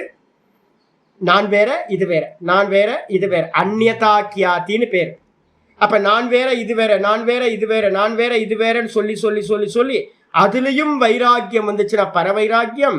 அப்போ என்ன ஆகும்? அந்த தாட்டும் நின்னு போச்சு அப்படின்னா சர்வ விருத்தி நிரோதகா, சர்வ விருத்தியும் நிரோதமாயிடும். தான் தானா ஒருத்தன் நின்றுவோம். தான் தானா நின்னதுக்கு பிறகு வேற எந்த ஒரு பிரயத்தனமும் கர்மமும் அங்க வராது. ஏன்? தேகமே இல்லாம போயிடும். தேகம் இருக்காது, புத்தி இருக்காது, மனசு இருக்காது, எதுவுமே இருக்காது. வெறும் ஆத்மா மட்டும் மிச்சம் இருக்கும். அதுக்கப்புறம் மோட்சத்துக்கு நீங்க முயற்சி தேவையில்லை. அப்ப நல்லா தெரிஞ்சுக்கணும், எல்லா கர்மங்களும் எதுக்கு அப்படின்னா ஆத்ம நிஷ்டையில தான் வந்து பாத்தீங்கன்னா பூர்த்தி ஆகின்றது. ஆத்ம நிஷ்டையை அடைஞ்சதுக்கு பிறகு மோட்சம் என்பதற்கு வேறு ஒரு கிரியா தேவையில்லை. ஏன்? அந்த ஆத்ம நிஷ்டைன்றதுலயே கைவல்யம் உண்டாயிடும். கைவல்யம் என்ன அர்த்தம்? தூக்கத்துல எப்படி நம்ம தனிச்சிருக்கோமோ அது மாதிரி சமாதியிலையும் ஒருத்தன் என்ன ஆயிடுறான்? தனிச்சவன் ஆயிடுறான். எந்த ஒன்றும் இல்லாம பூரண ஸ்புரணத்தோட தீபம் எப்படி பிரகாசமா இருக்குமோ அதே மாதிரி தீபம் மாதிரி ஆயிடும். வெறும் ஸ்புரண மாத்திரமா அத்வைத்தமா கேவலமா ஆகிவிடுவது. அதுக்கப்புறம் வந்து பாத்தீங்கன்னா வேற ஒரு கர்மாந்தர பிரவருத்தி ஒருத்தனுக்கு சித்திக்க. இந்த நிஷ்டையில இருந்து கீழே இறங்குறான்னு வச்சுங்களேன். அவன் இறங்குறானா தேகம் இறங்குமா? நிஷ்டையில இருந்து யார் இறங்குவா? தேகம் தான். ஏன் அப்படின்னா அவன் ஜீவன் முக்தனுக்கு தேகமே இல்லாம போயிடுது. அவன் சமஷ்டியா சர்வ வியாபகமா பிரம்ம தத்துவமா ஆயிட்டான். ஆனா அந்த பிராரப்தம் கர்ம இந்த தேகத்துக்கு பிராரப்தம் இருக்கா? இந்த தேகம் வந்து பாத்தீங்கன்னா என்ன ஆகும்? சமாதியில இருந்து ஏதோ அதுக்கு காலம் இருந்துச்சுன்னா கொஞ்சம் கீழே இறங்கும். நம்ம பார்ப்போம் அவர் சமாதியில இருந்து கீழே இறங்கிட்டார், சகஜ அவஸ்தையில இருக்கார், ஒரு மண்ணாங்கட்டியும் இல்லை. பிரம்மத்தை அறிந்தவன் பிரம்மமாவே ஆகி விடுகின்றான். அப்ப அவனோட பிராரப்த வசத்தினால அந்த சரீரத்துல என்ன கர்மா இருக்கோ அது வரைக்கும் வந்து பாத்தீங்கன்னா அது சுத்தி சுத்தி சுத்தி மெதுவா மெதுவா கர்ம பலன் முடியும் போது அது இல்லாம போயிடும். அப்ப நம்ம பார்க்கறது வந்து பாத்தீங்கன்னா அவனோட சரீரத்தை தான் பார்க்கிறோம். அவன் வாஸ்தவத்துல அந்த ஆள் இல்லவே இல்லை. அவன் சர்வ வியாபகமா ஆயிட்டான். அப்ப ஞானத்துக்கு பிறகு ஞான நிஷ்டைக்கு பிறகு எந்த ஒரு கிரியாவும் வந்து பாத்தீங்கன்னா சம்பவிக்காது. அனுப்பன்னாஸ்யா இது ந ஞான நிஷ்டா கர்ம சகிதா உபபத்தியதே. அப்ப அந்த ஞான நிஷ்டையோடு சேர்ந்து மோட்சத்துக்கு ஒரு கர்மத்தை பண்ணலாமா சுவாமி? ஞான நிஷ்டை அடைஞ்சவன் ஒரு கர்மத்தை சேர்த்து ஏதாவது மோட்சத்தை அடையலாமா அப்படின்னு கேட்டா ஞான நிஷ்டைக்கு கர்மத்தோட எந்த ஒரு சேர்க்கையும் தேவையில்லை. ஞான நிஷ்டையே மோக்ஷம். அப்ப ஞான நிஷ்டை தான் மோக்ஷம். தான் தானா நிக்கிறது தான் மோக்ஷம். தான் தான்ல நிக்கிறதுக்கு அந்நியமா வேற ஒரு எந்த ஒரு கிரியாயும் நான்ல நிக்கிறதுக்கு முன்னாடி தேவை. ஆனா வந்து பாத்தீங்கன்னா அதுவும் வந்து எப்படி மெதுவா மெதுவா ஞானத்துக்கு பிறகு கிரியா என்ன கிரியா? ஞானத்துக்கு பிறகு என்ன கிரியா? தான்ல நிக்கிறது இருக்குல்ல. தான்ல நிக்கிறதுக்கு கர்மத்துக்கும் அகர்மத்துக்கும் என்ன வித்தியாசம் தெரியுங்களா? கர்மத்துக்கும் அகர்மத்துக்கும் என்ன வித்தியாசம்? டிஃபரெண்ட் ஏதாவது நான் ஏற்கனவே சொல்லிட்டேன் உங்களுக்கு முதல் 6 அத்தியாயத்தில். எப்போ நீங்க ஒண்ணு தனக்கு அந்நியமா ஒன்னு அடையணும்னு நினைச்சு எதை பண்ணினாலும் அது கர்மா. நான் வைகுண்டம் போகணும், எனக்கு அந்நியமா? அதுக்காக நான் வந்து பாத்தீங்கன்னா கைலாயம் வைகுண்டம் பிரம்மலோகம் போறதுக்கு ஒரு உபாசனையை பண்றேன். அது கர்மம் ஆயிடுமா? கர்மம் ஆயிடும். ஒரு ஜபம் கர்மம், ஒரு தியானம் கர்மம். எப்போ அது வந்து பாத்தீங்கன்னா அந்நிய விஷயமா இருந்துச்சு அப்படின்னா. எனக்கு ஆப்ஜெக்ட் அடையறதுக்கு நான் எதையெல்லாம் பண்றனோ அது எல்லாம் வந்து பாத்தீங்கன்னா கர்மம். நான் என்னை அடையறதுக்கு என்னெல்லாம் பண்றனோ அது எல்லாம் கர்மத்துல வராது. இது ரொம்ப முக்கியமான சூக்ஷ்மம். அப்ப ஞானத்துக்கு பிறகு நீங்க பண்றதுல தான்ல நிக்கிறதுக்காக நீங்க என்னெல்லாம் பண்றீங்களோ, அந்த தான்ல நிக்கிறதுக்கு எதெல்லாம் பண்றீங்களோ அதெல்லாம் கர்மத்துல வராது. கர்மம்னாவே அந்நிய விஷய பிராப்திக்கு ஹேத்து அப்படின்னு நம்ம சொல்லுவோம். மற்ற விஷயங்களை அடைவது. ஆமா, அதான் அதான் அதான் ஞானம்னு நம்ம சொல்றோம். இப்ப நம்ம படிச்சுட்டு இருக்கோம்ல, கர்மம் தானே. ஆனா கர்மம்னு எடுக்கலாமா? அதான். ஆமா, நிஷ்காமம் சொல்றோம். அது கூட ஆப்ஜெக்ட்னு வச்சுங்க. ஏன்னா அதுல கூட என்ன இருக்கு, ஏன் கர்மயோகத்தை அதையும் கர்மம் சொல்றோம். ஏன்? என்ன பலன்? என்ன பலன்? சித்த சுத்தின்னு ஒரு பலன் இருக்கா? கர்மயோகத்தோட பலன் என்னது? சித்த சுத்தி. அப்ப சித்த சுத்தி கூட நீங்க பாத்தீங்கன்னா உங்களுக்கு ஆப்ஜெக்ட் தான் அது. அதை விரும்பிதான் நீங்க கர்மயோகம் பண்றீங்க. அப்ப கர்மயோகமும் கூட பாத்தீங்கன்னா கர்மம் தான். அதனால்தான் பாத்தீங்கன்னா ஆருருக்ஷேர் முனேர் யோகம் கர்ம காரணம் உச்சியதே ஆரூடஸ்ய தசைவ சமத்காரணம் உச்சியதேன்னு சொல்லியிருக்கு. கர்மயோகமும் கூட கர்மம் தான். ஏன்னா அதுக்கு ஆப்ஜெக்ட் பாத்தீங்கன்னா ஒரு சித்த சுத்தின்னு ஒண்ணு இருக்கு. அதை வச்சுதான் நம்ம கர்மயோகம் பண்றோம். சரி, அதுக்கப்புறம் உபாசனா பாத்தீங்கன்னா கர்மமா என்னது? கர்மம். ஏன்னா உபாசனையோட டார்கெட்டும் என்ன அப்படின்னு கேட்டீங்கன்னா ஒரு சகுன ஈஸ்வரன் இடத்துல சித்தத்தை ஏகாகிரம் பண்றது. அதுவும் மானச கர்மம் தான். அப்போ மானச கர்மம் யோகம் உபாசனை எல்லாம் மானச. இதுலயே நீங்க பாத்தீங்கன்னா தன்னையே அடையறதுக்காக நீங்க பண்ற. இப்ப சிரவணத்தை பத்தி நம்ம பண்றோம். சிரவணம் எதை பத்தி பண்றோம்? தன்னை பத்தி. மனனம் எதை பத்தி பண்றீங்க? தன்னை பத்தி. தனக்கு அந்நியமா இருக்கிறதுல நீக்கிறீங்க, அதுதான் மனனம். நிதித்தியாசனம் எதை பண்றீங்க? தான்லயே நிக்கிறதுக்கு. அப்ப தானை பத்தியும் தன்னில் நிக்கிறதும் என்னெல்லாம் முயற்சி பண்றீங்களோ அதெல்லாம் என்ன கர்மத்துல செய்யறாது. அது எல்லாம் இதுல சேர்ந்துடும், ஞானத்துல சேர்ந்துடும்.